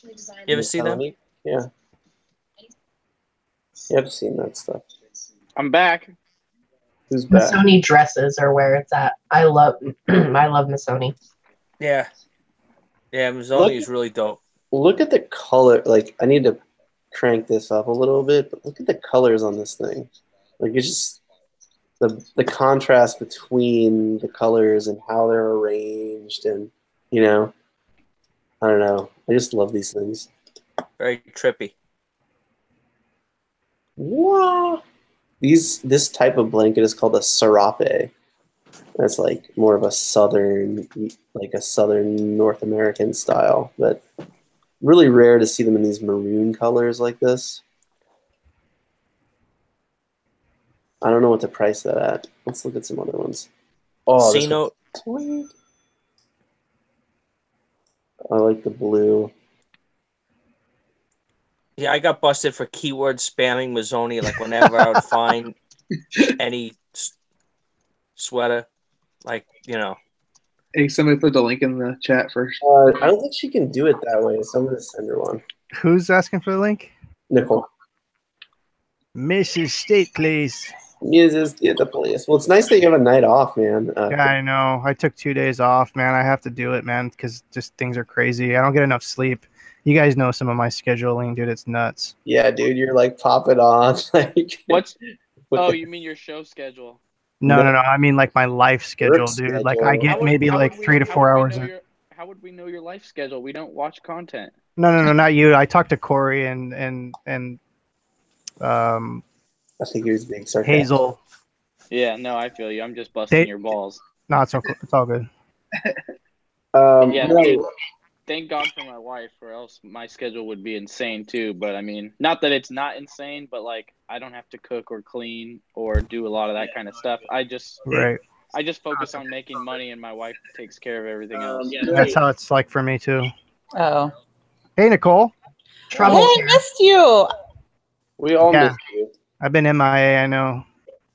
All right, we're still here. Literally.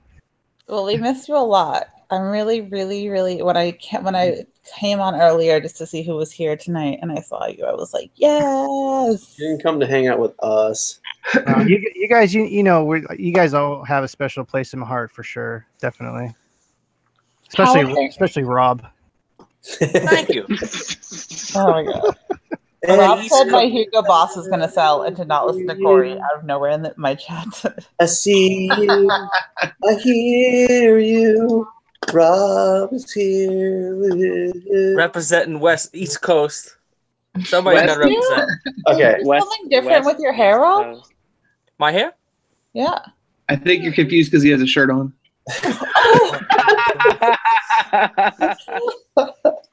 Oh. It's extra greasy tonight. That is literally what happened. I got confused because he had a shirt on. That's what looked different tonight. Well, you don't have your shirt on. I was going to say that too. I could look like you too. Well, Look at it. Wow, you look just like Nicole now. Yeah. Oh, I look just like. See. Spitting image. Fitting. Jesus, Rob. Yeah, Rob talks sometimes, and it can be entertaining. Okay, so hold on, back up, because when I jumped in, you guys were talking about the shop hustler. You took a couple days off work because you worked those crazy overnight shifts. Yeah. True. And by the way, Do you have a Infinity War is awesome, guys. You guys got to definitely go see that when it comes out. That's all I'm saying. What is Oh, it? hold on. Are you, Tell us what that is. How did you see it if it's not out yet? Yeah. you Yeah. edit the movies? Yeah. Oh, you got hookups through the toy community or what? No, bro. I work on movies for a living. Oh, I didn't even know that. I Yeah. didn't know you had a real job. Yeah, I got a real job. This is all hobby for me, man. I do this shit Yeah, for fun. He's the one who edits the videos. Yeah, dude. No, I don't get credits for editing the videos like in the movies, but I do a lot of the back end stuff. Everything you see on Netflix, everything you see on iTunes, Amazon, all that kind of stuff is the stuff that I do. What kind of stuff specifically are you doing? Specifically, Well, movies. I'm a technical video person, so like I'm interested. Oh, I do most of the encoding and all the different. The clients definitely want different types of what do you call it, packaging and basically like different video files for different things. Like iTunes likes MOVs and like ProRes and all that kind of stuff. Like I'm an encoder pretty much, and I work on like a ton of stuff, dude. Like all the Walking Dead, like literally a crazy amounts of stuff. Yeah, I feel you. So you're working in like the deployment to the different various platforms. No, I actually take the whatever the raw format is we get from the studios, I chop it up to spec, and then I deliver it to other parts of my company. What kind of computer power does it take to encode those raw files? Not that much. Like a standard desktop. Could Really, do a lot of that stuff. You don't have like 64 gigabytes of RAM or something? We got all that kind of stuff, but we have like server farms and things like that. A lot of the stuff we do is automated. I do a lot of the editing to get it to spec, and then we export it out for. Yeah, you're not rendering the stuff. That's what takes forever. No. We do rendering because we have different, like literally we deal with Sony, Disney, Paramount, MGM, everything you can imagine, but they want different specs for everything. So what kind of specs do you mean? Different like aspect ratios and different stuff like codecs, like if you know about codecs and things that, like H.264, MOV, QuickTime, MP4, like all that crap. Yeah.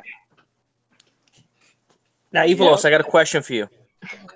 Yes. Wait. The Karate Kid thing that's coming out is awesome, dude. Is awesome. Okay. How'd you know? Awesome. How'd you know what I was going to ask? How does this guy know what I was going to ask him? Dude, I've been to the fourth dimension. I've told Corey this before. Everyone knows that when you go to the fourth dimension and you come back, there's certain things that get turned on. Get the wormhole, and what is the Karate Kid thing that's coming out? I don't really watch TV, so I don't see ads. YouTube Red is coming out with an exclusive Karate Kid remake. Well, not a remake. It's not a reboot even. It's continuation of Karate Kid 3. So Johnny's older, Daniel's older, and they're going on another adventure. That's all I'm gonna say. I can't. No. You're not gonna ask a bunch of. No. You're not gonna ask a bunch of questions. This is what I'll tell you. I'll tell you that Joe is really mad because he's afraid that Dez is gonna see the new Karate Kid and think it's better than the old Karate Kid. No. Very no. We had a full conversation about this in my house. It will never happen. No, Joe is very concerned, and he's worried that we should just never show Dez the new one, so he never thinks it's better than the old one. Don't ever show him the one with Jaden. I want to say something really quick, and then I'll shut up. Are you all ready? Yeah. I'm ready. Sand the floor. Of course. Sand the floor. The Karate Kid with Jaden Smith Hate was the fence. a train wreck. Okay, I'm done.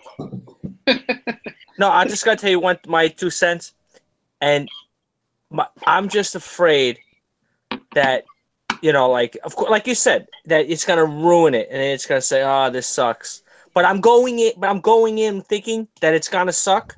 So if it's decent, then I'll think it's good. Because already, I'll tell you one thing I did like from the trailer, that Johnny, he's broke and he's has beer cans all over his apartment and everything like that. Now Johnny is supposed to be from the upper crust. He's from the the good side of town for the country clubs and everything. So I hope they explain how he lost all his money. Look, and I can't say anything about anything, but I will tell you. I don't want. this. I'm not asking, Listen. but I'm just saying my concern. Listen, I'm a huge Karate Kid fan. I love Karate Kid. Yes, because you're from the Valley. Yes, and this new show does it justice. That's all I can say. That's all. I'm gonna tell Joe you said that, so maybe he'll chill out. And I think YouTube is gonna have their very first hit of a TV show when this comes out. That's my prediction. You can't watch any of that stuff if you don't have YouTube Red, correct? I think you have to have YouTube Red, yeah. I've had YouTube Red for a year. It's actually awesome not to have to deal with bullshit ads. Wait, it's on YouTube? It's not on Hulu? No, it's going to be on YouTube Red. So you have to be subscribed to YouTube Red, which is like the paid service. I think is it $10 a month or yeah. It's $9.99, I think. It's totally worth it.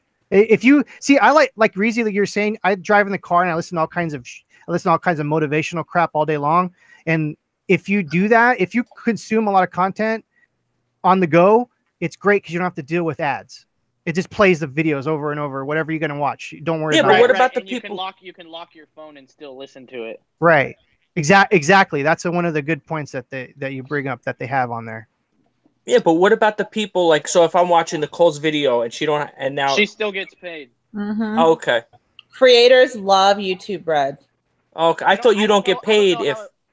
I don't know how it works, if it's a fixed rate per YouTube Red viewer, or it's like if I have one ad on my video and you watch one ad, I get 1 penny. Let's say it's 1 penny. But if I have 100 ads and you watch all 100, I might get $1 if that's the recipe. But will that work on YouTube Red if you watch that same video, don't see any ads, but it does have 100 ads on it? I don't know how it works. But also, is there a difference if you watch the whole commercial as opposed to skipping it, right? Don't you get more money if somebody sits and watches the 30 seconds? I have no idea. I think it's if you click on it when we actually get money. No, I don't think so. I thought you had to you have to go to the office and you have to get the stamps. And then when listen, Krillin, I'm going to need you to watch all of the videos, all of the ads, all of them, all the way through, and at the very end, click on it so I get the most money. I need you to watch every video I've ever made and click on every ad, and you'll get I mean, to me, the commercials are really not that big. You know what it is? We're just so used to commercials that it's not like. I know some people. My biggest they get so mad. Stop lying to yourself. My concern about having ads is the ads that show up, because, like, when I see, like, if I click on somebody's channel and it's like, "Hi, I'm John Cristani, and this is my Burgundy." Now, what I did is I was in Thailand picking my ass, and I had an idea. I could sell things on the internet. And when I see that, I just run. I can't take it. So I don't mind ads as long as there's not too many, and as long as the like one every 10 minutes is like fine with me, as long as I really want to watch the video. But the one thing that I dislike is when people put no thought into where they place their ads. Like, don't put your ads like right in the middle of the sentence, or the you just started fired up about a new thing and then you put an ad. It's like, no, put the ad like in between. You know what I mean? In the you're supposed to pay attention. I just go when my video's over. It says add more ads. I go to that page and I just click random spots. No. She throws a dart. She's like, that's literally what I do every time. I put 3 additional ads for every hour, and I just put them wherever looks good, like on the graph. Yeah, but you have to understand what the viewer is thinking. You know what I mean? So it's like, imagine you were watching a movie and it was a musical, and there was a section where there wasn't singing, and then the song started. You wouldn't want the ad to start 20 seconds after the song started. You would want it to be before the song started. Well, did I pay for that musical, or did I get it for free? You sang it yourself. Time isn't free, motherfucker. Then I guess they should get YouTube Red, and they won't have to deal with it. Listen, like, look, I'm not going to take time to go watch my look. When I edit a video, this is what I do. I take all the clips I did from that day, and I put them into the movie thing, and then I put them in order by sequence. On your iPad. Yeah, no, I use my little MacBook. I have the iMovie thing, and then I sometimes watch the whole thing through. Sometimes I don't. And I take that piece of content and I put it on YouTube, and then I put some additional ads in it wherever it looks good on the graph. I don't know, and then I put it up, and I hope people like it. She just throws them like darts with a blindfold. Oh yeah, I like the shotgun approach. Yeah, but that's not bad. But that's good then. You want to confuse the people a little bit. This way, they're not ready for it. They're just gonna, God. Look. I understand when I agree with Nicole. You know what? People are getting free content. Thank you, Krillin. If you're getting free content, it's kind of like I was listening to you guys before when you were talking about people asking you questions. Oh, how do I make money and how do I make money? It's very simple. You say, look, you see these people? Subscribe to their channel. Start watching their videos. You know what? I can't tell you. What? Start watching their ads. I want to know what their shop hustler thinks about my ad placement skills. I don't know. I don't do ads, so I have no opinion. Yeah. I was gonna say I love that this discussion is taking place on a channel that does no advertising. Wait, what about my editing skills? They suck, but it's all good because you're awesome. I don't think you need. I think if you give the experience, you don't need to like. The song and dance isn't as important as the stage. Definitely true. Personally, but I would strongly suggest you guys listen to This American Life this week. It's very good. There's a story about like performing and how so basically there's a story about like there was a Irish dancing troupe. I just hit the button to sell something on eBay, and seriously, before it fully clicked, the person bought the item. I mean, it's a toner. The blanket? No. It's like an ink toner. It's like they're selling it on Amazon. Oh yeah. Congratulations. Listen to This American Life this week. There's this whole situation about these dancers, and they were trying to win the lottery because they were bored and they were on this tour, and so they all thought they were going to win the lottery, and so they did like the best show of their life because they thought they were going to win the lottery, and then they didn't win the lottery, and the next day the show was horrible, but they got the same exact reaction from the audience from the good day and the bad day. Yeah, they're definitely selling this on Amazon. The problem is I can't sell this specific one on Amazon, mother. Yeah. I love This American Life, and I think that's an old episode because I can swear that I've heard that story before.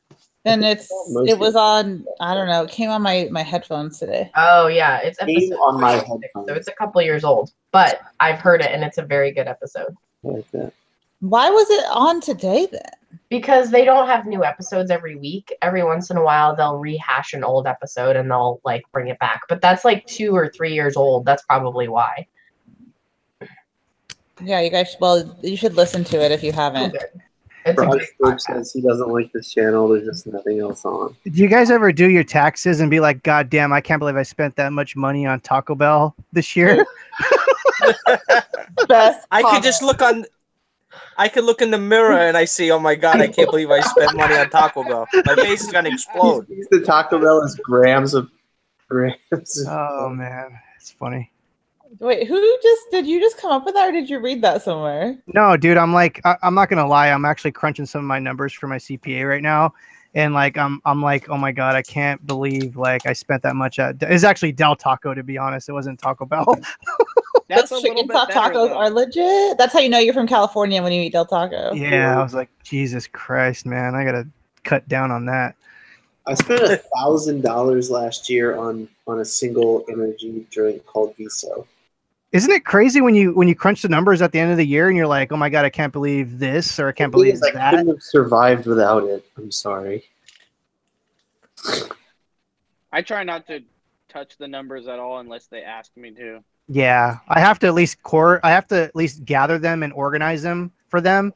It's just the way it is for me. Like, you know, I have a CPA do all my taxes, but I have to at least organize them for them. It's a lot easier for them. Yeah, I just Yeah, you can't just bring them a shoebox. Right, exactly. Yeah, no, I have to give them like statement PDFs and monthly transaction reports for every credit card, every bank account, and also Exactly. every payment source, which for me is Etsy, Amazon, PayPal, and Merch by Amazon. Well, you're doing pretty good on Merch by Amazon. I was watching some of your things the other day about that.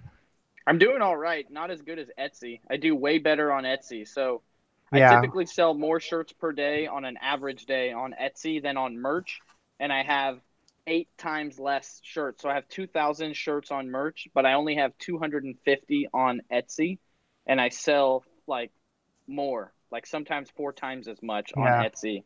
I don't know if it's just because Etsy was traditionally not, there wasn't shirts on Etsy or whatever. It was like, handmade shit, vintage shit.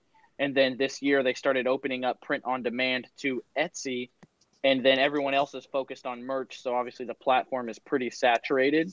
But Yeah. I've had days where I sold 30 shirts on merch in one day off 2 shirts, and I haven't had any days like that on Etsy yet. Yeah, I So, saw that. But the profit mark, you use Printful, right? yeah, I make way more on Etsy. I The- make the- sometimes over $10 profit per shirt. Yeah, on I made Etsy. $14 profit on one shirt on Printful yesterday, and I was like, dude, this is Did where you it's sell at. it for 25? I think so. Yeah. Yeah, no, it's the truth, man. It's awesome. And I like that they have a lot of traffic as well, and it's just different. I don't know. I think maybe I'm better at Etsy. It's like more straightforward. You get keywords, right? You don't Yeah. have The keywords analytics on Amazon. The analytics are great on Etsy. They're free too, which is incredible. Right. So when you promote your thing, I don't know if you guys do Etsy or not, but when you promote on Etsy, which I think, I'm not an expert, but I think if you sell on Etsy, you should be promoting all your listings probably for like 10 cents max CPC automatic bid or whatever. And when people click on your ads, you can see, it will tell you in the ad report on the screen, people searched for 5 terms, and then you click on that and you can see the exact keywords they used to find your item.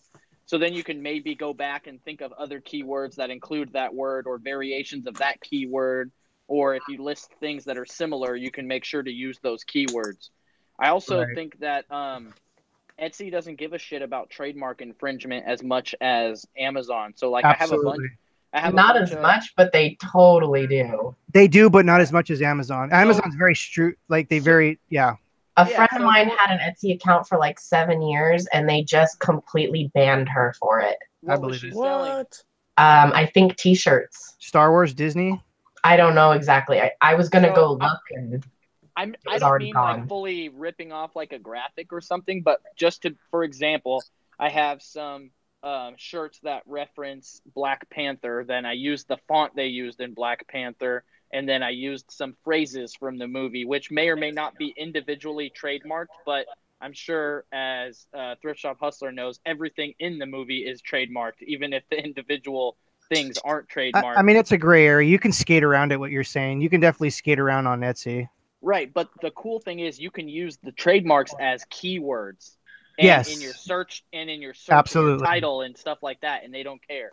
Right. So I'm not like having like a Darth Vader like punching Mickey Mouse or something like that. But there you go. There's a shirt.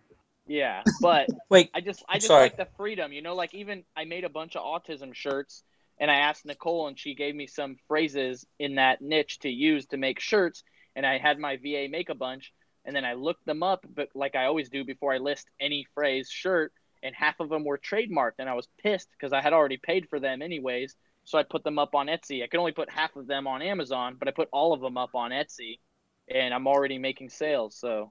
Right, and you'll find Etsy will, every once in a while, someone will report that listing, and then they'll get pulled down, but it's almost like a slap on the hand. They don't really like, it's like, oh, take these down, and they take them down, and that's it. Business as usual. Yeah, there's so many different products, too. Like, they just came out with all-over print backpacks. Yeah. So the first thing I did was I went and looked for royalty-free images that are, like, the biggest images I could find, which is, I don't want to say what they are because it would give away my account, but I just found all kinds of different images, and then I was like, damn, these, they work as patterns, right? Like, I didn't want to just do, like, lame patterns, but I found, like, the biggest American flag I could find or whatever, and then I just went and put them all over on backpacks and stuff. And that's, like, Have you How sold cool any? is that? Have you sold any backpacks yet? Nuh-uh. No. But I've only had that option for a week, I think. Okay. I haven't listed any backpacks yet. Did you see polos? Polos just they're doing beta polos. I didn't watch your video, but I saw the notification because I like to subscribe to other YouTubers' channels so I can get jealous of their productivity. I'm not joking. Somebody was mentioning that we had a lot of negative thumbs downs in the thing, and if you Right now. Yeah, so if you have it, if you're here, let's just thumbs up this thing to fight the trolls, I guess. I think you know what I think they saw how much fire was on the show right now. Like this lineup is incredible. I know they can't take the fact that we're all here like contributing without any regard to anything and like doing our own thing, and they're just so upset. And they could like if they weren't dumb, they could come in and contribute, but they're too busy like wondering about how they're gonna save their information. They're gonna save their information for themselves. We don't share. Corey, we refuse. Corey, keep it quiet, bro. Down. What? We refuse to accept your thumbs down. Your Corey, don't give away the secrets. We just, if everybody who's here will just a little thumbs up. Oh, another thumbs down. Now people are just Reese just gave you a thumbs down. Maybe No. some people Bastard. have troll accounts and multiples that they're logging into. Oh, Those I thumbs promise down. you. Man, they're like the rock stars of sellers. I love those guys. I promise you, there's some people that if I see them in public, I will tell them, pull your phone out right now and show me your YouTube accounts. Right now. Do it right now. I'll just kick them in the dick. Yeah, dude, I'm on the level of just kicking people in the dick, right? It's like, you know what? God. Kayla, you know that hurts? Dude, it's like... Yeah, I mean, that's that the point. I actually don't even care because, like, honestly, like, I mean, it doesn't... If people downvote this, I don't know how it affects me because How many times do you have to say that you don't monetize these videos? It's not like you want to be on the front fucking page of YouTube. Like, who gives a shit? Please downvote this so people don't like a million people don't know about it because we kind of we like this to be public in a certain way, but we also like it that it's quaint and cool. So when you raw this, you actually continue to make this an amazing space. So thank you. But can you imagine not liking something and then watching it for 2.5 hours anyway? The average watch time of these videos is over 45 minutes. Well, a lot of that is us. 45 minutes to download it. No, there's thousands of views, man. I mean, it's not us. No, I know, but like, so if your video is 2 hours long, and we're all watching it for 2 hours, that heavily skews the watch time. Not if there's hundreds of views. Millions. Yeah, I'm pretty sure it does. I mean, I don't know. He's getting those crazy eyes again.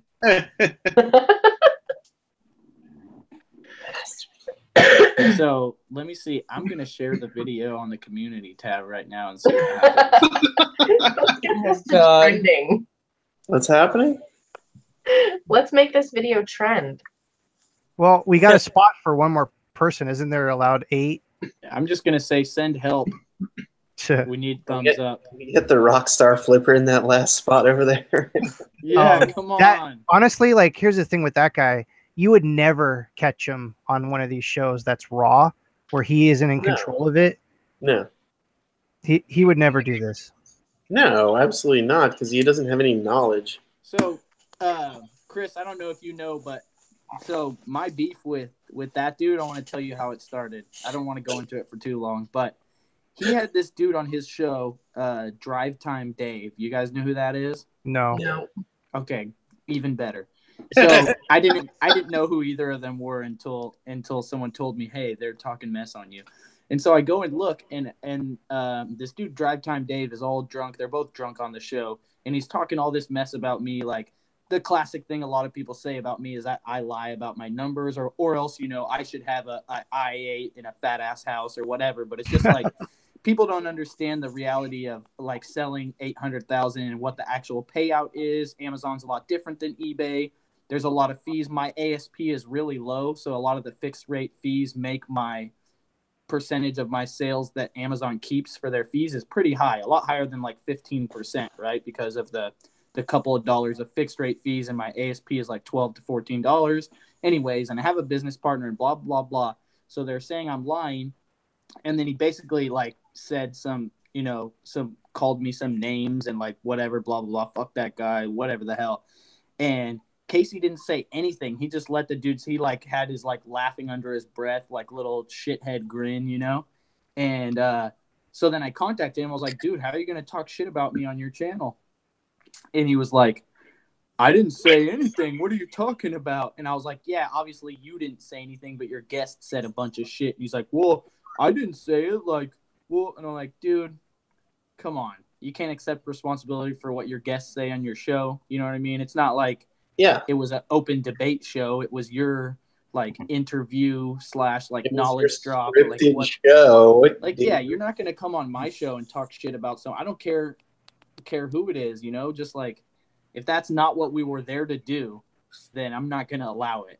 You know what I mean? Like, I'll hang up on you on live YouTube and figure that out after I hang up on you. I just think that the same scarcity mindset of these people who are like, don't release information. And I feel like there's a subset of like YouTube like creators who are like, let's go after all these other people because we're so afraid that they might do something that's cool and we won't be involved.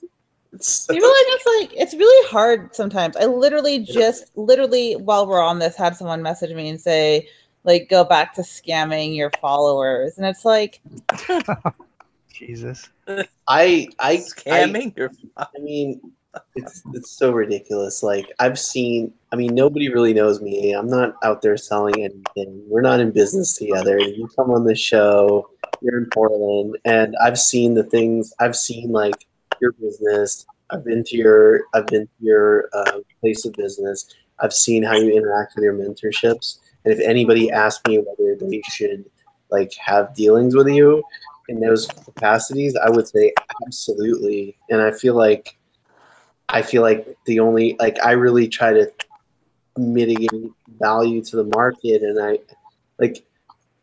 there's people who are just so intimidated by what some of us are doing that the only thing they know how to do, because they're not very smart, is to say, hi, like somebody spammed a bunch of stuff on my channel with like Nazi symbols, and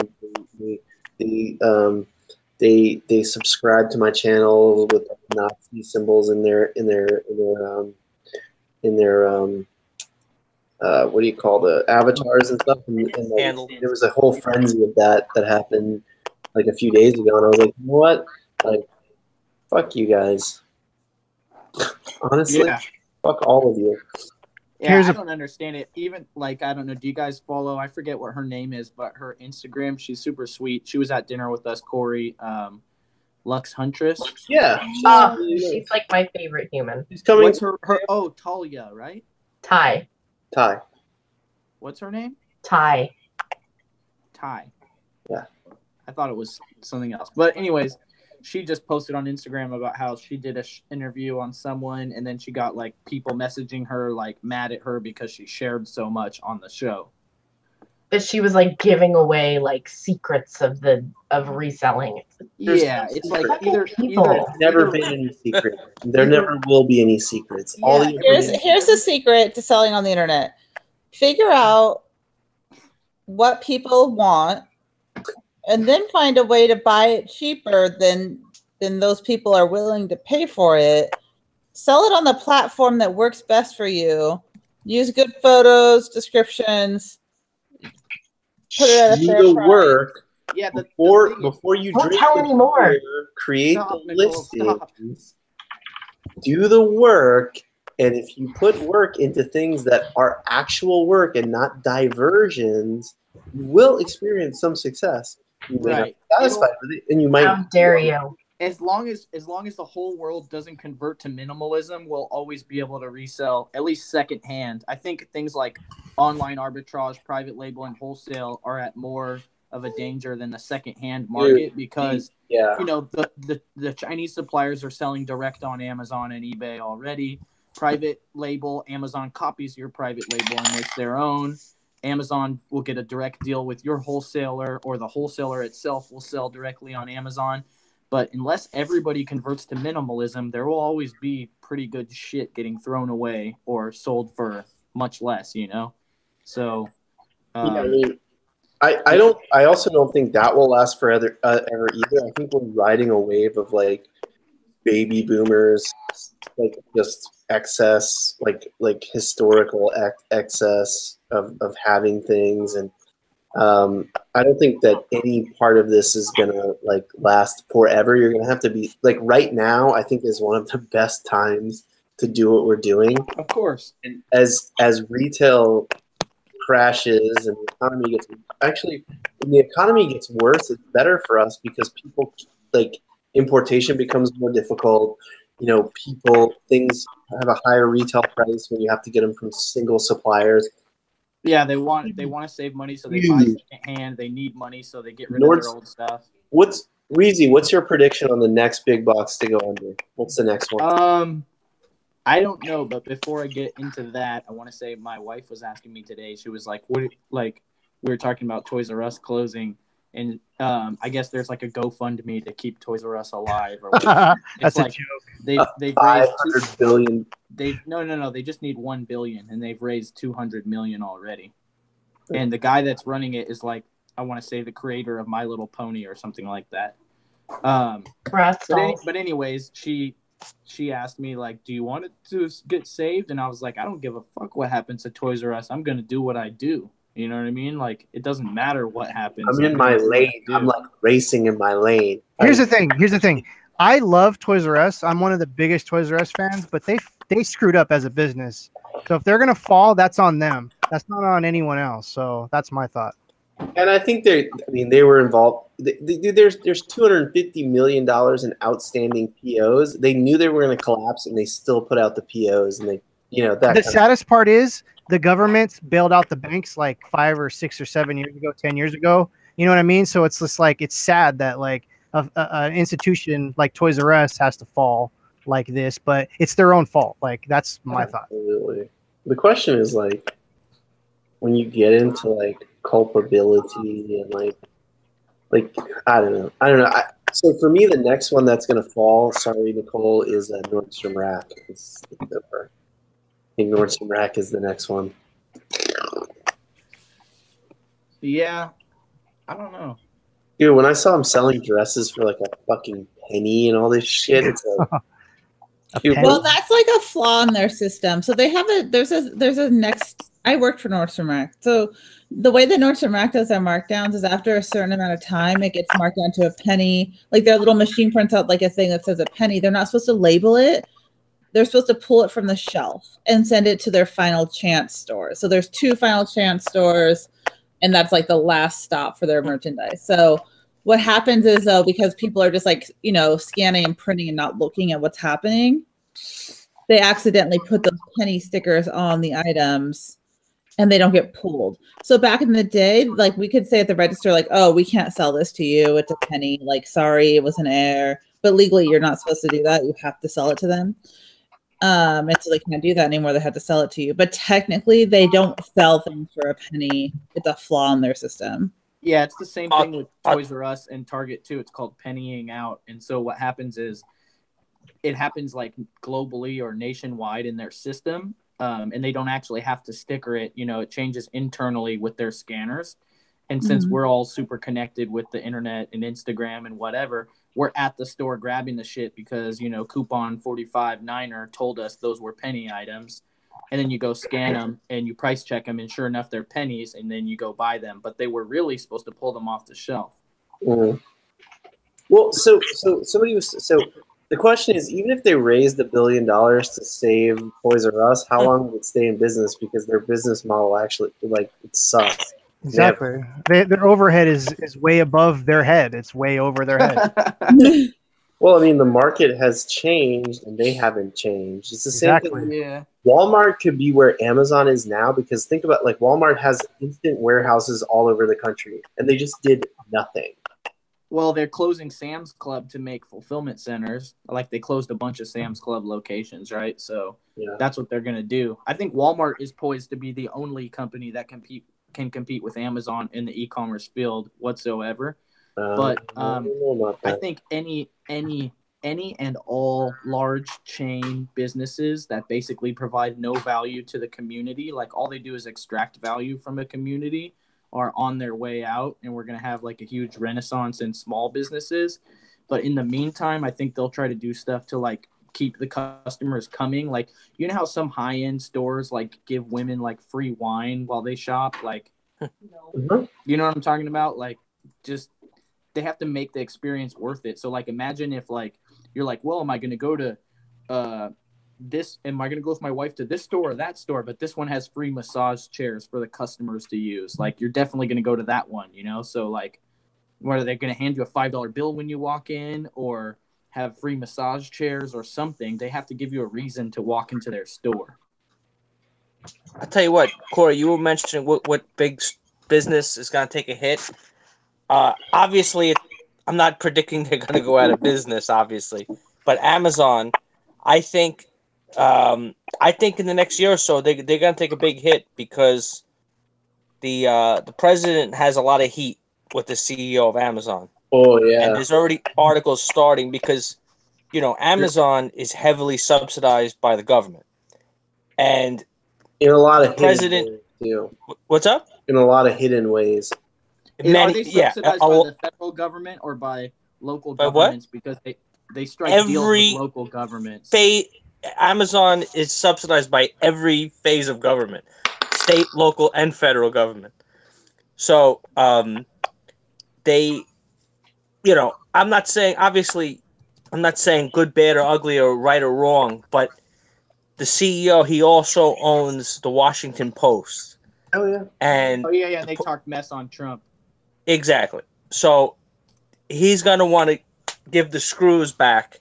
And I'm not, like I said, I'm not making this some kind of prediction that they're going to, but any big company could take a hit. Look, Facebook is taking a hit right now. Facebook, you know, they're so antiquated and ridiculous. I used Facebook for the first time today in like half a year, and it's actually listened to a podcast today talking about how Facebook is, for the first time ever, like, there is some flaws that other companies. This is like, if Facebook doesn't get it together, someone, you know, like MySpace, how Facebook came in and took over, like, there's like an it's over. Yeah. Facebook is over. The paradigm shifting, man. It's all got to be about steaming, DTube, and all these new things. For me, the Amazon is riding a wave of cheap capital, and bank-to-bank interest rates are like 0.7% or 0. You know, it's so low. But they own Instagram, so it doesn't really matter. They're good. Facebook owns Instagram. Yeah, they'll be fine. Yeah. I didn't know that. So I want to talk about the Steam It, DTube, and all that. Wait, let me finish that thought. Amazon is riding a wave of cheap capital, and when so let's say they're riding 3%, they can ride on 3%, and interest rates go up 3%, they're fucked. Or when the governments come in and say, "Look, you got to start paying taxes." What's up? Because for a long time, it's funny because when Amazon stock was like $200, okay, I have a friend of mine. He's a degenerate gambler, you know, whatever it is. He's like, "Oh, you have to short Amazon stock," and it was at like 225, 250. He's like, the company doesn't make any money because at the time they weren't making any money. Okay, this was like 6 years ago, and because they kept reinvesting and doing all this other stuff, so they really weren't. It was no profit or whatever. And make a long story short, they, you know, when they're gonna have to start paying taxes, it's, you know, it's going to affect it. It's all their margins. So, Reezy wanted to say something about DTube and Steam It. What do you want to say? I'm just looking, when did Instagram start? So Instagram started in 2010, and now it's 8 years later, and they're killing it, right?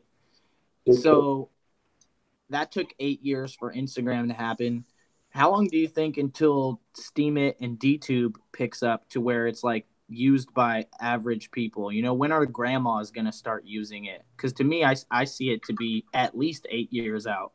I don't know about 8 years. I think everything's starting to kind of collapse in on itself. So I don't know. Like, honestly, I would think like 1 to 2 years and possibly stretch it out to 5 years. The time wave function of innovation is collapsing in on itself, and things are just happening like so much faster. Exactly.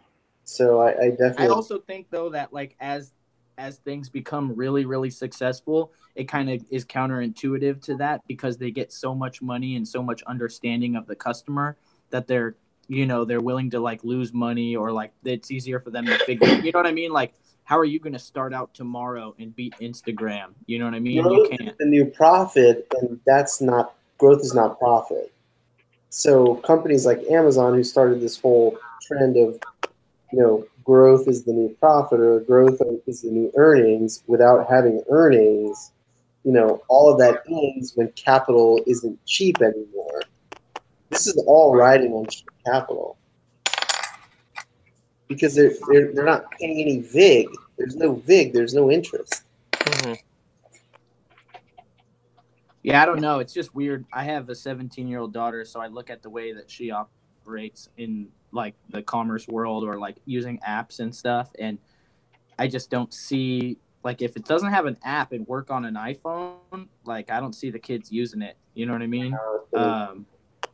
Or like, But who doesn't? Which company is out there that doesn't have an app on an iPhone? Which one? Steemit doesn't have an app. You have to go to the website, right, Chris? I got one word for all this stuff. Everything's in beta still. So they haven't even rolled out official, like, stuff is not even, like, this is like early adopter versions right now. Steemit's like Pong right now. And like, what do you think about, you think Bitcoin is going to bounce back pretty hard? It's taking a hit right now. I really think right now is a perfect time to buy a little bit of anything. And I really honestly think like during the summertime and after summer, things are going to pack back up. $7,000 right now. I can't fucking believe that. The last Bitcoin I bought was at $9,000. I haven't looked at it since then. Just hold, man. Just hold. Of course. I wouldn't have bought Bitcoin. I'm not a trader, right? So I don't think short-term trading is a great idea at this point because there's a lot of caveats. There's like the government wants their 40% cut and they want it now. They want it quarterly. Are you talking about stocks or talking about Bitcoin? Well, the thing is, crypto's not even regulated, dude, when you really think about it. So there's a lot of insider trading going on right now. There's a lot of weird crap going on right now, but you could day trade this stuff, but it's like, it's crazy, dude. You got to know what you're doing, man. And then you only have to pay tax when you cash it out, right? And here's the thing: you could use a Bitcoin credit card and not ever actually cash it out, right? Anytime you move crypto into another crypto, that's a taxable thing. That's why I stopped trading. So just hold that stuff if you guys got it, whatever you got it in. So you don't have to pay capital gains after 2 years. So my original Bitcoin that I possess was purchased back in 2013, 2014. So you get a lower tax rate. You don't have to pay the high tax. I think there's a cap too, like you know how PayPal we have to pay if we go over 20,000. You don't have to pay taxes. Mm-hmm. There's those caveats in crypto too. There's loopholes. So let me tell you. I just want to cut you off. I'm sorry. You're supposed to. It's not that you don't have to pay taxes. It's that they don't send you a 1099. Yeah, correct. Yeah, I'm just saying for the 10 people out there. I just Rob brings the knowledge. You're right, Rob. You're right. I do. I'm not a CPA, but I do have a bachelor's degree in accounting. So Rob doesn't want anyone coming back here and saying, I'm going to say this. Pay taxes. Don't have money in cryptocurrency and things start to happen. You will miss the boat on things because you don't have capital invested. So I think it's a good idea to understand how crypto works and like having real expectations, understanding how the protocols work, how to secure your funds, how not to lose them. All those things are more important than being like, So I'm going to get rich on It's not for everyone too, though. Speaking No, of internet, it's not ever going to be for everyone either. In the way that it exists now. yeah, I'm not saying I didn't pay my taxes, but when I sold on Amazon for the first 5 or 8 years or so, like I've been selling on Amazon for 13 years now, and they only started issuing 1099s, I think 6 years ago. Oh yeah. And so before that, you could make $1 million and no one would know you made any money. Yep. If you had it going to a non-interest bearing checking account, that's how they know how much money you made, is because they get interest reports from your account. You didn't have to pay any taxes. A lot of those corporations fought hard to kind of not let those 1099Ks come out. And so it was government trying to be like, we need to get a piece of this internet pie. And now they're doing that with crypto. They're like, we need to get some of this crypto pie. Yeah, and even more so right now, they're trying to make sure that the sales tax is coming through proper. The question is, like, if you don't peg it to anything, like, so Bitcoin forks itself in a way where it's just not even connected to money in the common sense anymore. And we're like, a Bitcoin's a Bitcoin and a dollar's a dollar, and fuck a dollar and fuck a Bitcoin. And or fuck Bitcoin, fuck dollars. They're not related anymore. They're completely separate. Like, there's going to be a paradigm shift where things are going to continue to accelerate, I believe, and things are happening faster and faster and faster. And when you have very fast transactions, and when people don't want money in its conventional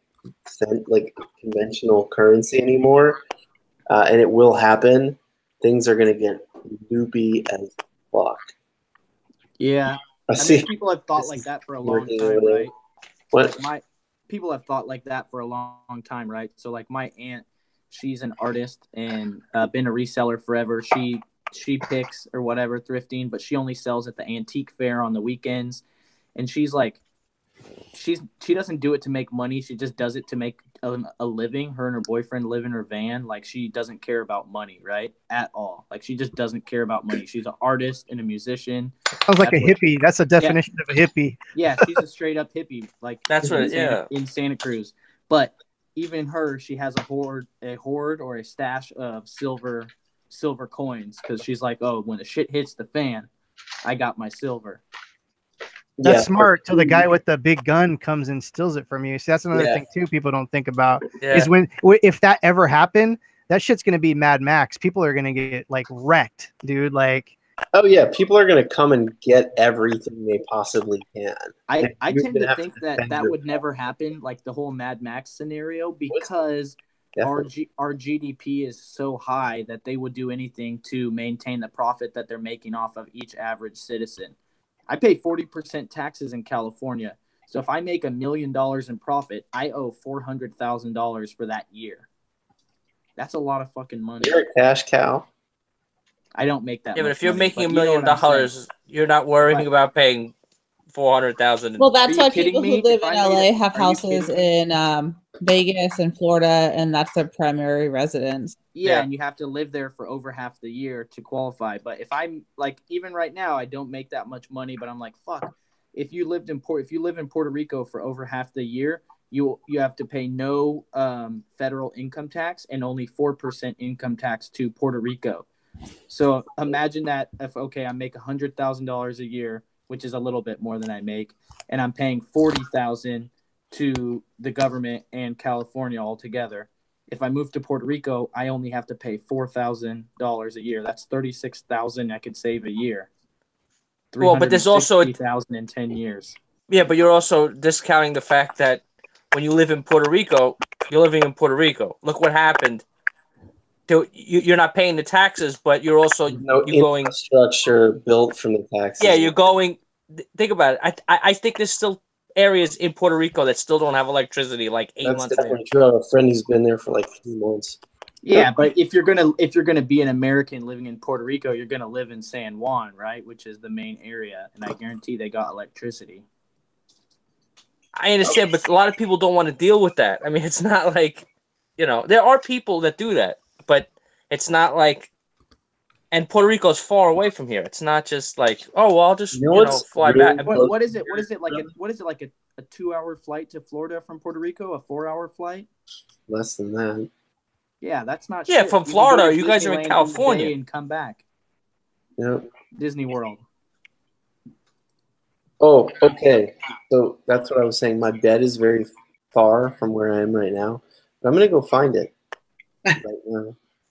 Brian, thanks for coming on and saying hello. Brian's the vegan flipper on Instagram, and then we have Chris Evilos, Thrift Shop Hustler. He makes No, don't follow me. I don't care. I'm not saying follow. I'm just telling I really don't who care. you are. I'm just saying who you are. Is it okay if I say who you are? Okay, that's fine. This is Chris. Don't pay attention to him. Exactly, perfect. His name isn't even Chris. His name is Slurm. Slurm. Chris. We need to do the reseller YouTube action figure series. Oh yeah, I remember you talking about that a while ago for sure. The Nicole At State. Hazelheart's Vintage, we got Rob at Rob. Rob at Rob. Watch my videos because I expose the business as it is on my 38 views that I get. My name's Nicole. I'm going to bed. Good night. Good night, Nicole. I'm going to stop this broadcast now. Bye. Did you just call it a podcast? No, a broadcast. Oh, broadcast. Said Button podcast says too. stop broadcast.